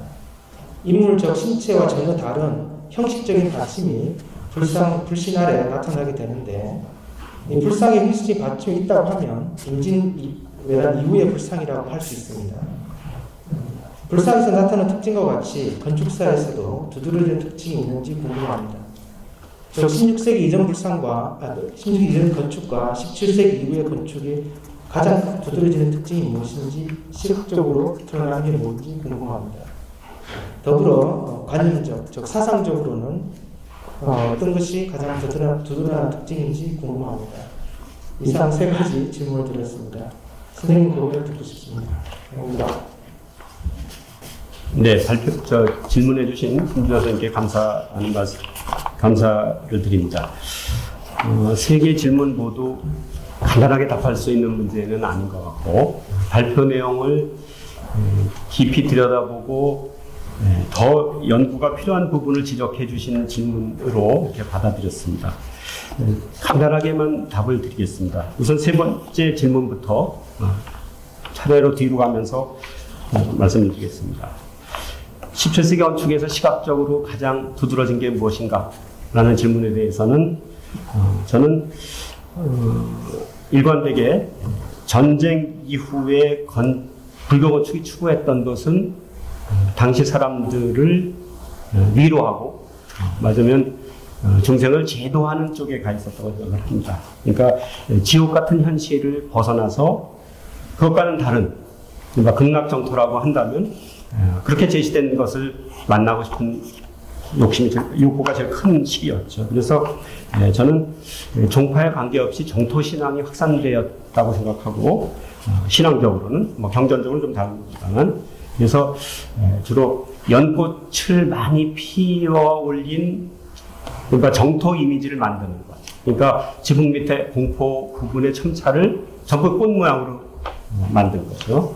그 다음에 또 하나는 그 연화정토의 극락정토에 이르는 길로 다가갈 수 있도록 해주는 게 이제 반야용선 그리고 극락조 이런 거죠. 그래서 이제 그런 용과 극락조의 표현이 두드러지게 지금 밑에 나타나는 거. 그래서 시각적인 건 아무래도 연꽃, 용, 극락조 뭐 그런 거라고 생각을 합니다. 그다음에 두 번째 질문해 주신 이제 사천왕문의 건립과 관련해서 산문이라고 하는 것이 이제 세 겹의 문이 만들어지는데 그것이 이제 전쟁과 어떤 관계가 있는가, 관계가 있다고 생각하는가. 근데 저는 관계가 있다고 생각을 하긴 합니다. 다만 사천왕을 세우는으로서 그렇게 됐다고 하기보다는 아마 이 시기에 성립된 불교 의례와 관련이 돼 있을 거라고 생각하고요.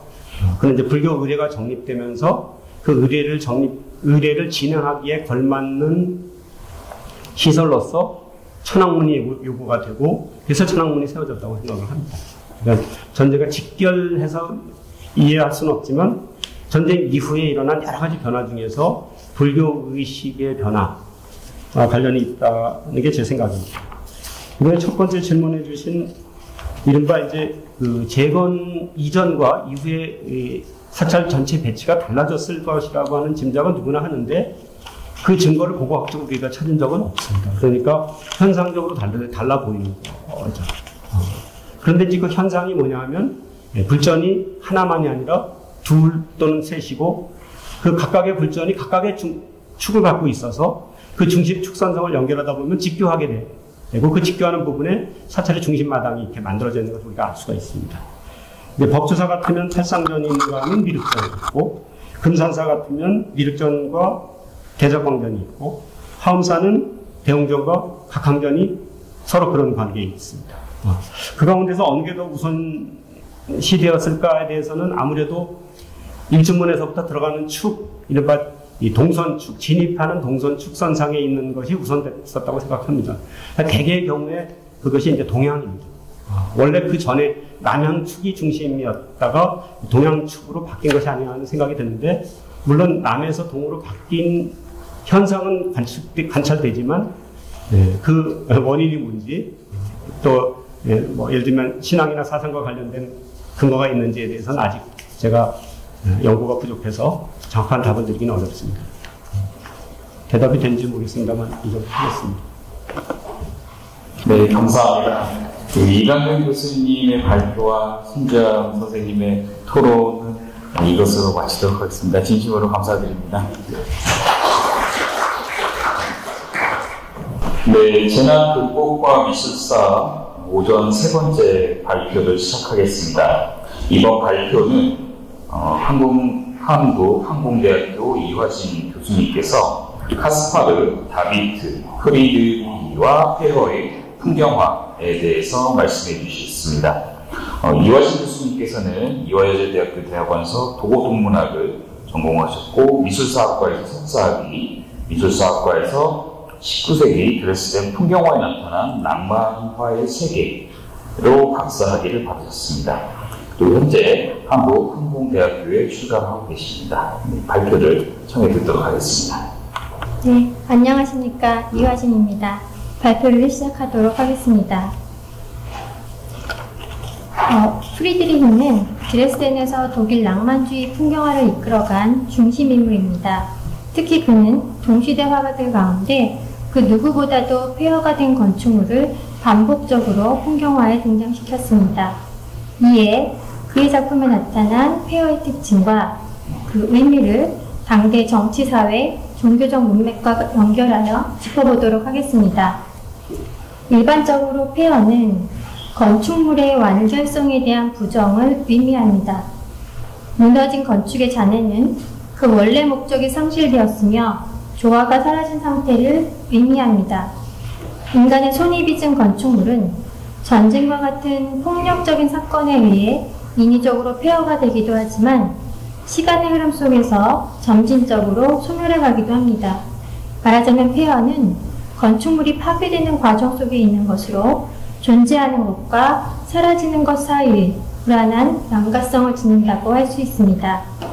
이러한 폐허의 건축물은 프리드리히만의 독자적인 회화 소재는 아닙니다. 서양 미술에서 폐허에 대한 묘사는 중세말 주로 예수 탄생이나 동방 박사들의 경배와 같은 종교 도상의 배경을 이루며 등장했습니다. 그리고 폐허에 대한 관심은 18세기에 이르러 폼페이나 고고학적인 발굴로 인해서 한층 강화되었습니다. 특히 그랜드 투어와 함께 과거 유적을 재현하고 소유하려는 열망이 커져감에 따라 폐허로 남은 고대 흔적을 그리는 작업이 절정에 달하게 되었습니다. 예를 들어 피라네시의 로마 풍경과 같은 폐허의 베두타는 위대한 로마 제국에 대한 기록물이자 완전함을 상실한 건축물이 오히려 미적 경험의 대상으로 부각되었음을 보여줍니다.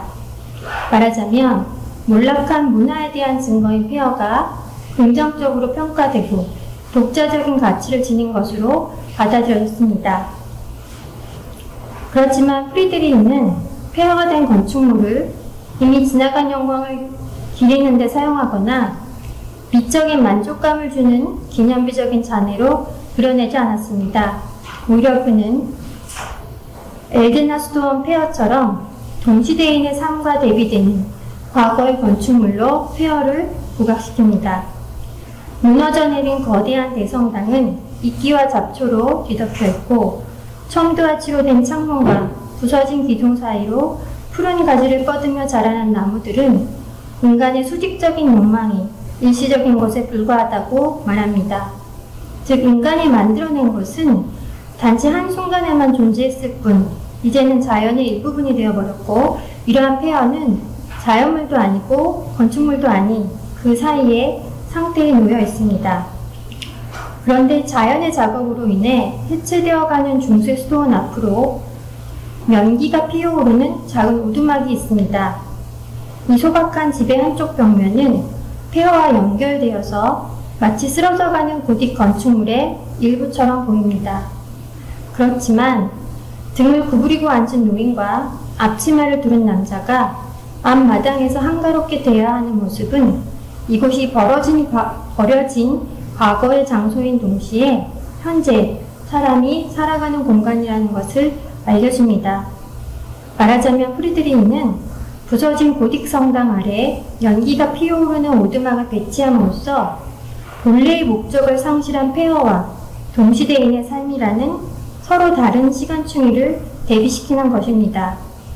이러한 프리드리히 풍경화는 드레스덴의 무너진 성당을 재건하는 석공들과 함께 과거를 새로운 것으로 되살리는 벨로토의 베두타와는 거리를 두고 있습니다. 나아가 동시대 낭만주의 풍경화가 리스터는 로마 동쪽의 미네르바 신전에서 이끼로 뒤덮인 고대 유적을 배경으로 삼아 숫대와 함께 피리를 부는 목동을 묘사했습니다. 폐허를 지나간 황금시대 고대 시인들이 노래했던 목과의 삶을 상기시키는 장치로 활용한 것은 프리드리히가 엘데나 수도원 폐허에서 죽은 과거와 살아있는 현재라는 서로 다른 시간을 부각시키는 것과는 구별됩니다. 부서진 고딕 성당 아래 한가로이 쉬고 있는 두 남자와 그들의 오두막은 프리드리히 풍경화에서 폐허가 과거의 현재 형태이자 현재의 미래 형태라는 사실을 강조하는 데 사용되었음을 알려줍니다. 여기에서 프리드리히가 중세 수도원을 폐허로 그리는 까닭을 당대 고딕 양식의 수용과 결부에서 살펴볼 필요가 있습니다. 괴테의 독일 건축에 대하여 이후 고딕 양식은 위대한 국가 양식으로 미화되었고, 나폴레옹의 독일 침략을 경험한 낭만주의자들은 점차 중세를 이상화하며 독일 민족의 문화와 정신을 환기시키는 예술 형식으로 고딕을 받아들였습니다. 당시 슌켈은 물가의 중세 도시에서 거대한 고딕 대성당을 통해 국가적 자부심을 표출했습니다. 먹구름이 가득한 하늘 아래 장엄하게 솟아오른 고딕 성당은 신성 로마 제국의 독수리가 그려진 흰 깃발을 펄럭이고, 이곳을 향해 가는 화려한 군주의 행렬은 시민의 열렬한 환호를 받고 있습니다. 더구나 1814년 프로이센의 프리드리히 빌헬름 3세가 나폴레옹과의 전쟁에서 처음으로 승리를 거두고 베를린에서 개선 행진을 벌였다는 점을 고려한다면, 무지개 아래 밝게 빛나는 중세 성당은 프랑스의 압제에서 벗어난 독일을 암시하며 중세의 유산으로부터 미래의 희망을 찾으려는 이 시대의 역사관을 드러냅니다. 나아가 프랑스 혁명이 제거한 구체제를 부활시키려는 정치 사상이 고딕 양식이라는 미적 형식으로 지지되었음은 올리비어의 성스러운 연합을 통해서도 확인할 수 있습니다. 나폴레옹을 저지하려는 삼국동맹의 군주들이 빛나는 갑옷을 입은 중세기사로 묘사되어 완벽한 첨도아치로 장식된 성당 교차부에 등장합니다. 이로써 비인회의의 목표는 신의 보호를 받는다는 평가를 얻게 되고, 왕정체제로의 복귀는 로마 카톨릭교와 전략적으로 연결되면서 정치적 타당성을 획득합니다. 그러나 이러한 흐름과 달리 프리드리히는 엘데나스토원 페어에서 시간의 흐름에 패배한 고딕 성당을 그려냅니다. 소멸해가는 중세 수도원은 이미 지나간 세계에 대한 기억을 상기시킬 뿐입니다.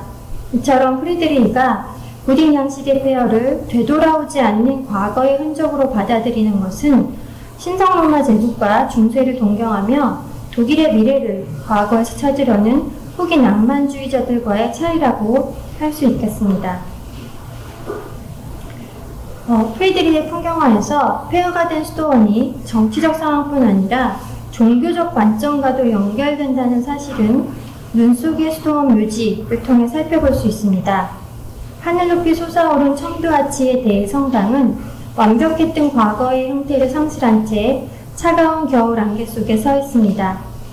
두 그루의 거대한 떡갈나무는 허물어진 성당 좌우에서 화면을 수직적으로 분할함으로써 전통적인 세폭 재단화를 상기시키며 대성당으로 들어가는 자연의 문을 형성합니다. 헐벗은 나무 사이로 검은 옷을 입은 수도승들이 열을 지어 걸어가고 있는데, 어깨에 관을 맨 이들은 십자가 불빛이 반짝이는 재단을 향하고 있습니다. 흰눈이 쌓인 전경은 얼어붙은 땅과 흩어진 묘비들, 말라버린 나무들과 함께 이곳이 어떤 생명체도 자라지 않는 죽음의 세계라는 것을 알려줍니다. 그러나 심판의 날과 같은 절망스러운 현재의 상황은 먼 곳으로 관람자의 시선을 이끌어가는 수도승들의 움직임과 함께 극복됩니다. 왜냐하면 우물한 안개 속에서 유일하게 반짝이는 재단이 어두운 지상의 삶 이후에 만나게 되는 미래의 영생을 약속하기 때문입니다. 따라서 부서진 성당문은 눈 덮인 이 세계로부터 천상의 구원으로 향하는 통로가 됩니다. 또한 정확하게 첨도아치 아래 놓인 관은 죽음이 지상을 벗어나 더 상승된 단계로 나아가는 경계의 순간임을 전달합니다. 죽음과 문은 풍경화를 바라보는 관람자에게 정경의 지금 여기로부터 먼 미래로의 이동을 야기하는 심리적이고 사상적인 유의도구가 되는 것입니다. 이런 점에서 프리드리히가 현재와 미래, 삶과 죽음, 구원과 부활로의 전이가 이루어지는 경계지를 폐허로 제시한 이유를 짚어볼 수가 있습니다. 즉, 끊임없이 허물어져가는 건축물의 상태가 변화라는 의미를 전달하는 데에 가장 적합했기 때문일 것입니다. 그런데 프리드리히 풍경화에서 중세성당이 폐허가 아닌 완전한 형태로 등장하는 경우가 있습니다. 예를 들어 산속의 십자가에서는 완벽한 고딕 양식의 서측 파사드가 안개 속의 모습을 드러냅니다. 그리고 전나무로 가려진 하단부로 인해 지상의 건축물이라기보다 하늘에 떠오른 비현실적인 신의 정당처럼 보입니다. 더욱이 전나무의 정수리와 교회 첨탑이 대칭을 이루면서 고딕 성당은 마치 돌로 만들어진 또 다른 전나무의 숲으로 변해가는 듯합니다. 그 앞으로 전경의 바위 사이에 세워진 십자가는 환영과 같은 성당의 중심축을 이루며 하늘의 건축물을 땅 위에서 대체합니다. 이와 같이 프리드리히는 자연과 종교 건축을 일치시키고 십자가로 이를 대변함으로써 풍경화를 종교화로 만들어갑니다. 이러한 태도는 그와 교류했던 신학자 슐라이어마커가 종교는 유일신 하나님의 무한한 자연 안에 살고 있다고 주장한 자연 종교를 상기시킵니다. 그러므로 프리드리히 풍경화에서 고딕 성당이 지상의 가치를 벗어나 영적인 구원지로 묘사될 때에는 영원히 소멸하지 않는 그런 형태로 제시된다는 사실을 지적할 수 있습니다. 말하자면 프리드리히에게 신앙심 그 자체는 비역사적인 것, 변하지 않는 것이지만 종교가 인간을 지배했던 중세시대는 이미 쇠퇴한 역사의 한 시기인 것입니다. 에덴과 스톤 폐허가 말하는 것처럼 다시 돌아오지 않는 과거일 뿐입니다. 무엇보다 프리드리히 폐허가 현재를 성찰하고 미래의 질서로 이끄는 화면 요소라는 점은 후텐의 무덤에서 두드러집니다. 허물어진 고딕 성당의 길고 뾰족한 창문 사이로 저녁 노을이 스며드는 가운데 장검액이 된 남성이 말없이 석관을 바라보고 있습니다. 챙이 없는 검은 우단 모자를 쓰고 옛 독일 복장을 한 그는 나폴레옹에 대항하는 의용군, 위촉 사냥꾼의 일원으로 해방전쟁 시기에 독일인들의 민주국가에 대한 열망을 대변합니다. 특히 석관 위의 투구조각상 받침에는 후텐의 이름이 쓰여 있는데 이로 인해 동시대의 정치적 상황은 독일의 과거사에 대한 거울상이 됩니다.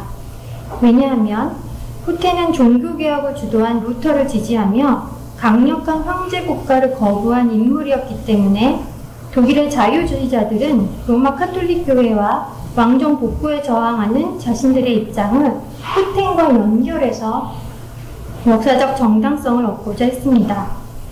더욱이 프리드리히는 석관 정면에 나폴레옹의 독일 침략과 빈 체제에 반대하는 인물들의 이름을 나열했는데 1813년이라는 연도는 나폴레옹에 대해 독일의 해방전쟁이 승리를 거두기 시작한 시점으로서 조국의 자유를 위해 희생한 인물과 후텐을 동일시하려는 의도를 읽어내게 만듭니다. 따라서 후텐의 사망 300주년을 기념하여 제작된 이 작품은 자유주의 혁명을 억압하는 카르스바트 조약이 1819년에 체결된 상황 하에서 프리드리히가 두 번째 종교개혁과 자유주의 혁명을 기다린다는 점을 유추하게 만듭니다. 그리고 변혁에 대한 기대는 후텐의 석관을 바라보며 내적으로 침잠하고 있는 인물보다도 그를 둘러싼 고딕 성당의 폐허를 통해 강화됩니다. 정경의 날카로운 엉겅퀴와 죽은 관목은 고통스럽고 황폐한 현재를 보여주지만 후텐의 석관 주변으로는 어린 참나무가 싱싱하게 자라나 일몰의 빛을 받고 있습니다. 더욱이 하늘로 열린 성당의 윗부분에는 소나무가 무성한 잎을 늘어뜨린 채 마치 오래전부터 벽에 뿌리를 내리고 살아왔다는 듯 화면을 가득 채우고 있습니다. 그러므로 지금 선동자를 감옥처럼 둘러싸고 있는 고딕 성당이 최종적으로 무너지게 된다면 그것은 외부의 어떤 물리적인 힘보다도 자연의 성장에 의해 이루어질 것입니다. 폐허를 둘러싼 황혼이 어두운 밤을 지나 아침에 태양으로 다시 떠오르는 것처럼 폐허로 대변되는 과거의 시간은 사라져가는 역사의 일부분이며 지나간 제도를 극복하는 새로운 세계의 자리를 내주어야만 합니다. 말하자면 프리드리히는 중세 건축물이 상징하는 왕정복고의 시대를 자연의 법칙에 대응시켜 소멸해 가야 하는 대상으로 제시한 것입니다. 프리드리히가 탄생과 성장, 몰락이라는 자연의 흐름 속에서 인간의 삶과 역사, 문명의 단계적 변화를 전달하기 위해 폐허를 삽입한다는 사실은 그가 반복적으로 제작한 계절 연작을 통해서도 밝혀볼 수 있습니다. 1803년에 제작된 겨울은 폐허가 된 고딕 성당을 배경으로 지팡이를 짚은 노인이 열린 무덤가에 앉아 있습니다. 뼈대만 남은 중세 성당은 죽음과 몰락에 대한 기호이지만 바다 위의 만월과 함께 새로운 삶으로 가는 구원의 통로를 상징합니다. 프리드리히가 계절의 종결점인 겨울과 건축물의 소멸인 폐허를 연결하면서 변화의 개념을 자극하는 것은 동시대 올리비어가 제작한 잘스부르크와 베르크테스가든의 7지역을 비교해 볼 때 더 분명해집니다. 세례부터 죽음까지 인간의 삶을 일주일에 걸쳐 묘사한 이 석판화 연작에는 당시 잘 알려진 아름다운 여행지가 풍경으로 등장할 뿐 프리드리히 계절 연작에서와 같이 자연과 인간, 역사의 과정을 상기시키는 건축적 전환이 나타나지 않습니다. 따라서 프리드리히에게 겨울의 폐허는 현존하는 것과 소멸하는 것 사이의 변증법을 통해 삶과 죽음을 동시적으로 나타낼 수 있는 그런 회화적 요소였으며 고통스러운 현재를 떠나 더 밝은 미래로 나아가는 시선을 내재한 건축물이라는 사실을 다시 한번 확인할 수 있습니다. 따라서 프리드리히에게 겨울의 폐허는 현존하는 것과 소멸하는 것 사이의 변증법을 통해 삶과 죽음을 동시적으로 나타낼 수 있는 회화적 요소였으며 고통스러운 현재를 떠나 더 밝은 미래로 나아가는 시선을 내재한 건축물이라는 사실을 다시 한번 확인할 수 있습니다. 마감형어를 읽겠습니다.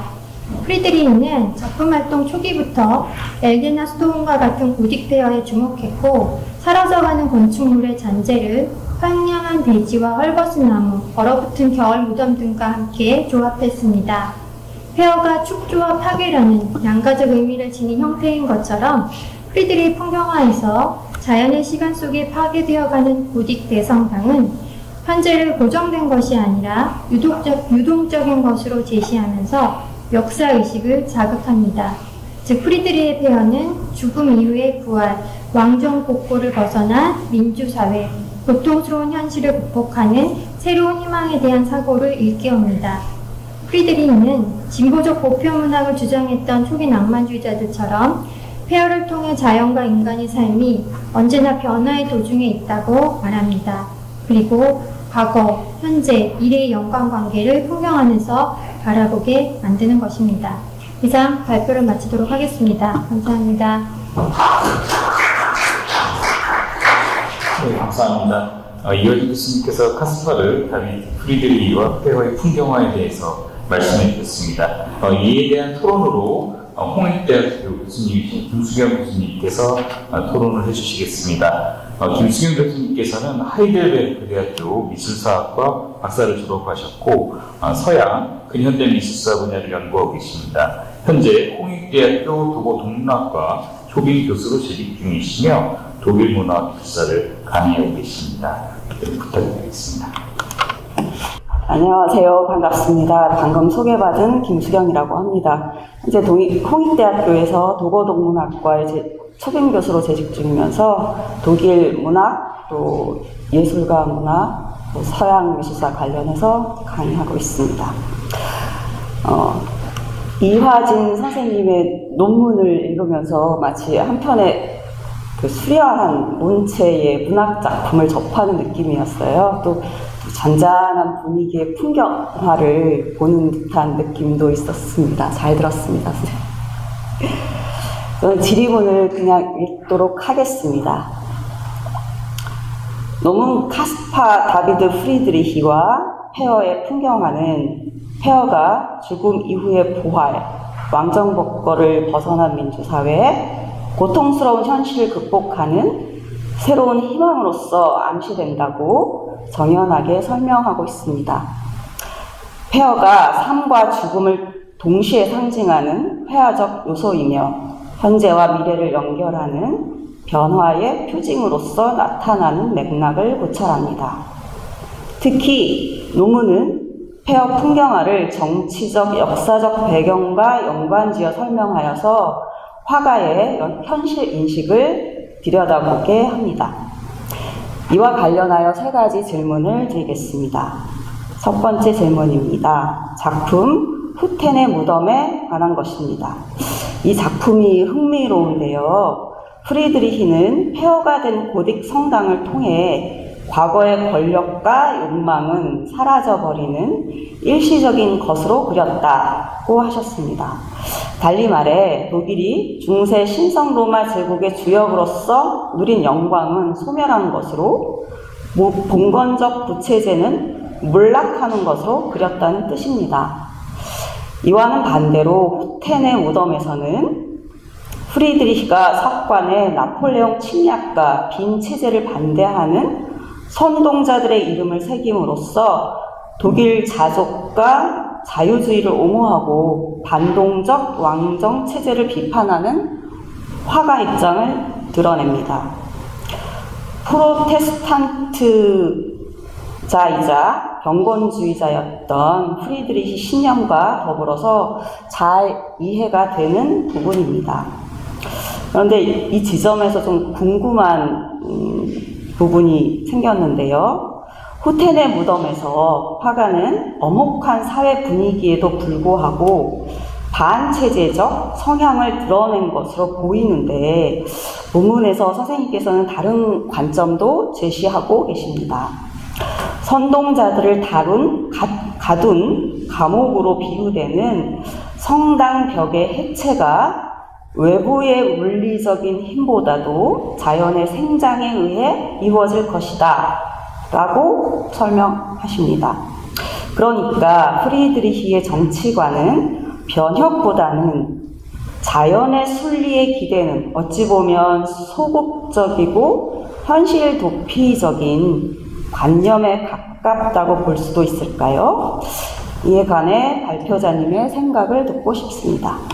덧붙여 프리드리히가 후텐의 사망 300주년을 기념한 작품이라고 했는데 후텐의 무덤이 개인적으로 제작한 것인지 아니면 주문을 받았거나 특정 집단을 위해 그린 것인지 제작 배경에 얽힌 이야기를 알고 계신다면 말씀 부탁드립니다. 두 번째 질문입니다. 초기 낭만주의 문학과의 관계를 부연 설명해 주시면 좋겠습니다. 본문에서 말미에 짧게 언급하신 진보적 보편문학이란 무엇이며 이를 주창한 낭만주의 심리적 철학자 슐레겔 형제와 프리드리히가 어떤 교류가 있었는지 알고 싶습니다. 슐레겔이 만든 진보적 성격의 문학 잡지 아테네움과 프리드리히의 작품 세계가 교차하는 부분이 있는지 이에 관해 혹시 읽은 사료나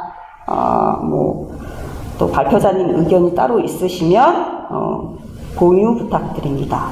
그리고 1800년대 초 청년 독일 작가들은 독일을 개혁하고 자유주의적 민주주의를 도입하려 했으며 문학을 수단으로 현실에 개입하려는 운동을 펼쳤습니다. 이들은 추방되고 검열되고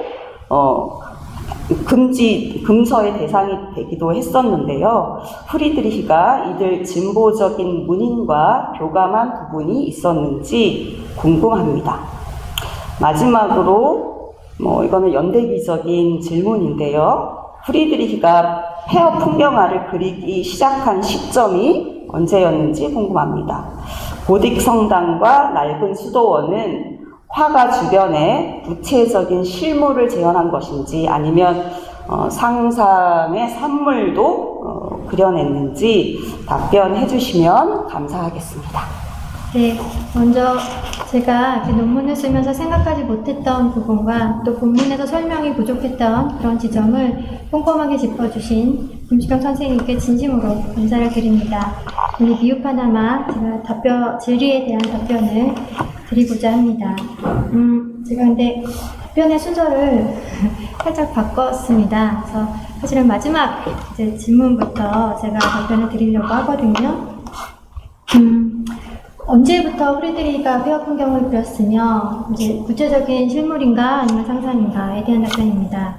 1973년에 출판된 베르시 출판과 예니시의 카탈로그를 살펴보면 1795년경부터 세피아로 폐허 습작이 제작되었고 이후에 지속적으로 나타납니다. 그 가운데 엘데나 수도원 폐허 같은 경우는 1801년에 처음에 등장하고 유화로는 현재 소실된 1803년 풍경에서 폐허를 찾아볼 수가 있습니다.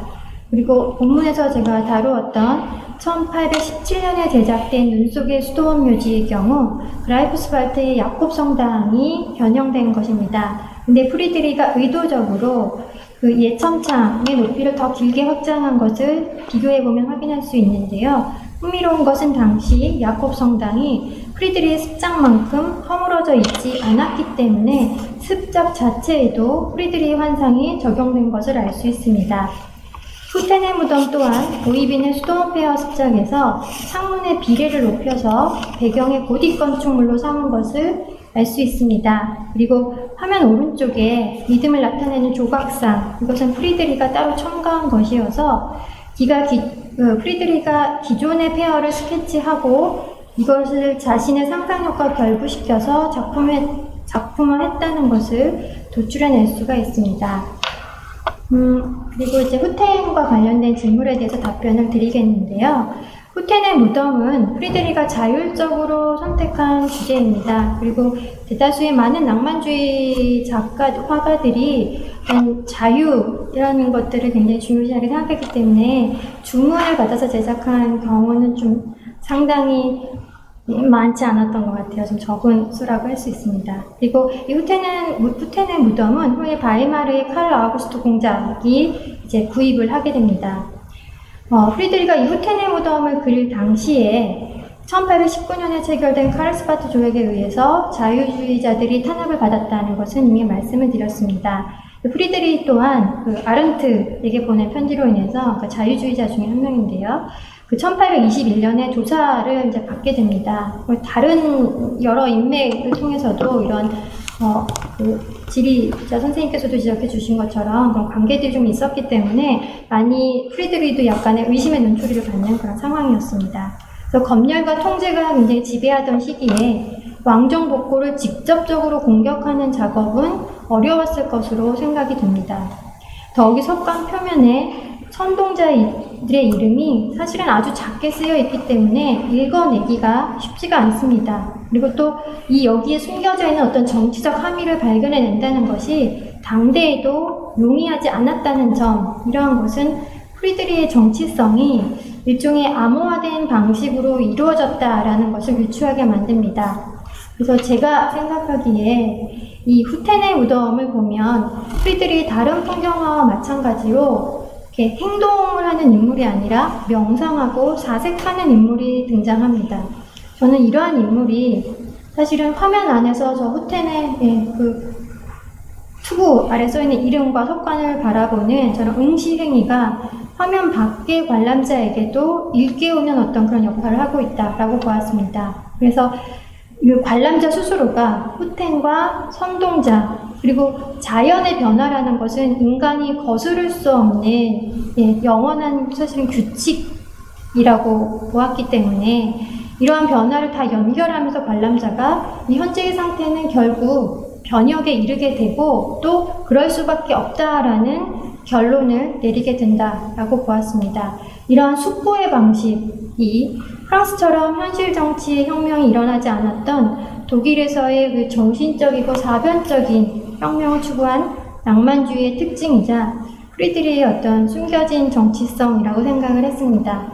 선생님께서 그 현실 도피라고 이제 말씀을 해주셨는데요.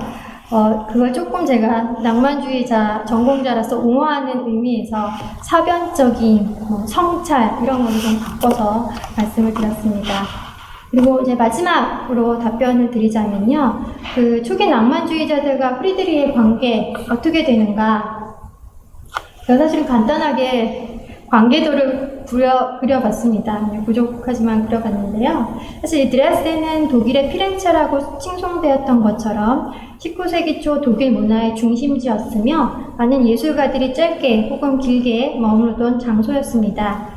그래서 프리드리 또한 직간접적으로 동시대인들의 사상을 알고 있었을 것으로 여겨집니다. 그래서 예를 들면 지금 간단하게 제가 프리드리히 슐레겔과 그 프리드리히의 글을 이제 비교를 해놨거든요. 그래서 어떤 주관적인 감정 표현을 예술의 기본 언어로 삼거나 아니면 이 노발리스의 글과도 또 유사한 면을 찾을 수 있는데요. 인간 내면을 중시하는 경향, 사실 노발리스와 프리드리히 슐레겔과 또 카스퍼 다비드 프리드리히가 직접 만났다 이런 문헌은 사실 제가 아직은 발견하지 못했지만 간접적으로 얼마든지 그 내용을 알 수 있었고 이런 점들이 프리드리히와 낭만주의, 초기 낭만주의 교차 지점을 좀 분명하게 만들어준다라고 생각을 했습니다. 그리고 또 해방전쟁과 자유주의를 촉구한 극작가 중에 클라이스트라고 하는 굉장히 젊은 작가가 있습니다. 1811년에 사망하는 작가인데요.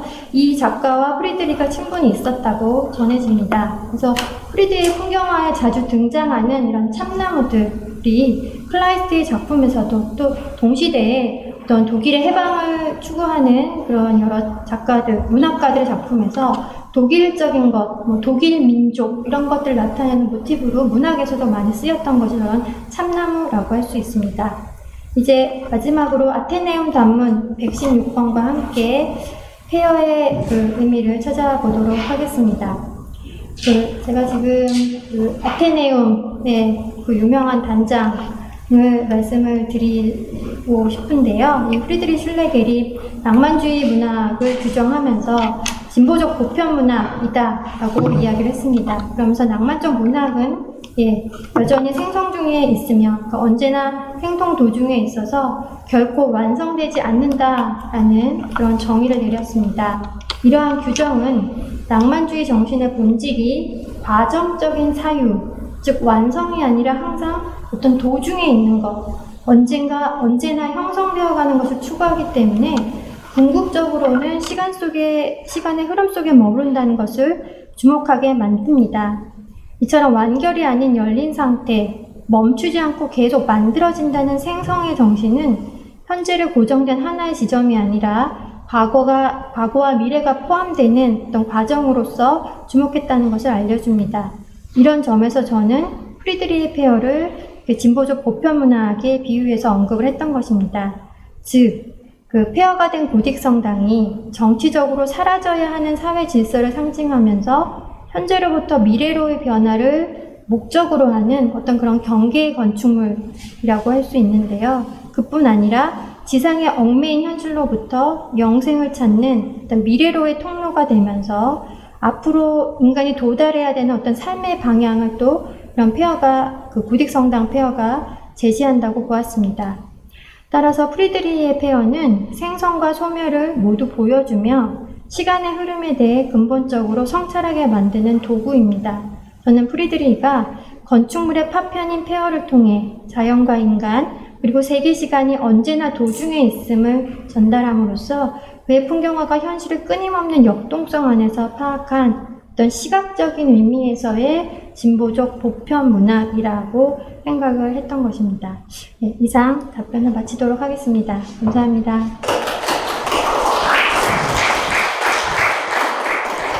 네, 낭만적인 발표와 토론해 주신 두 분 교수님께 진심으로 감사드리겠습니다. 이것으로 제7회 미술사학대회 재난국어과 미술사 1부 발표를 모두 마치도록 하겠습니다. 잠시 점심시간을 가지신 분이 2부에 다시 뵙도록 하겠습니다. 감사합니다.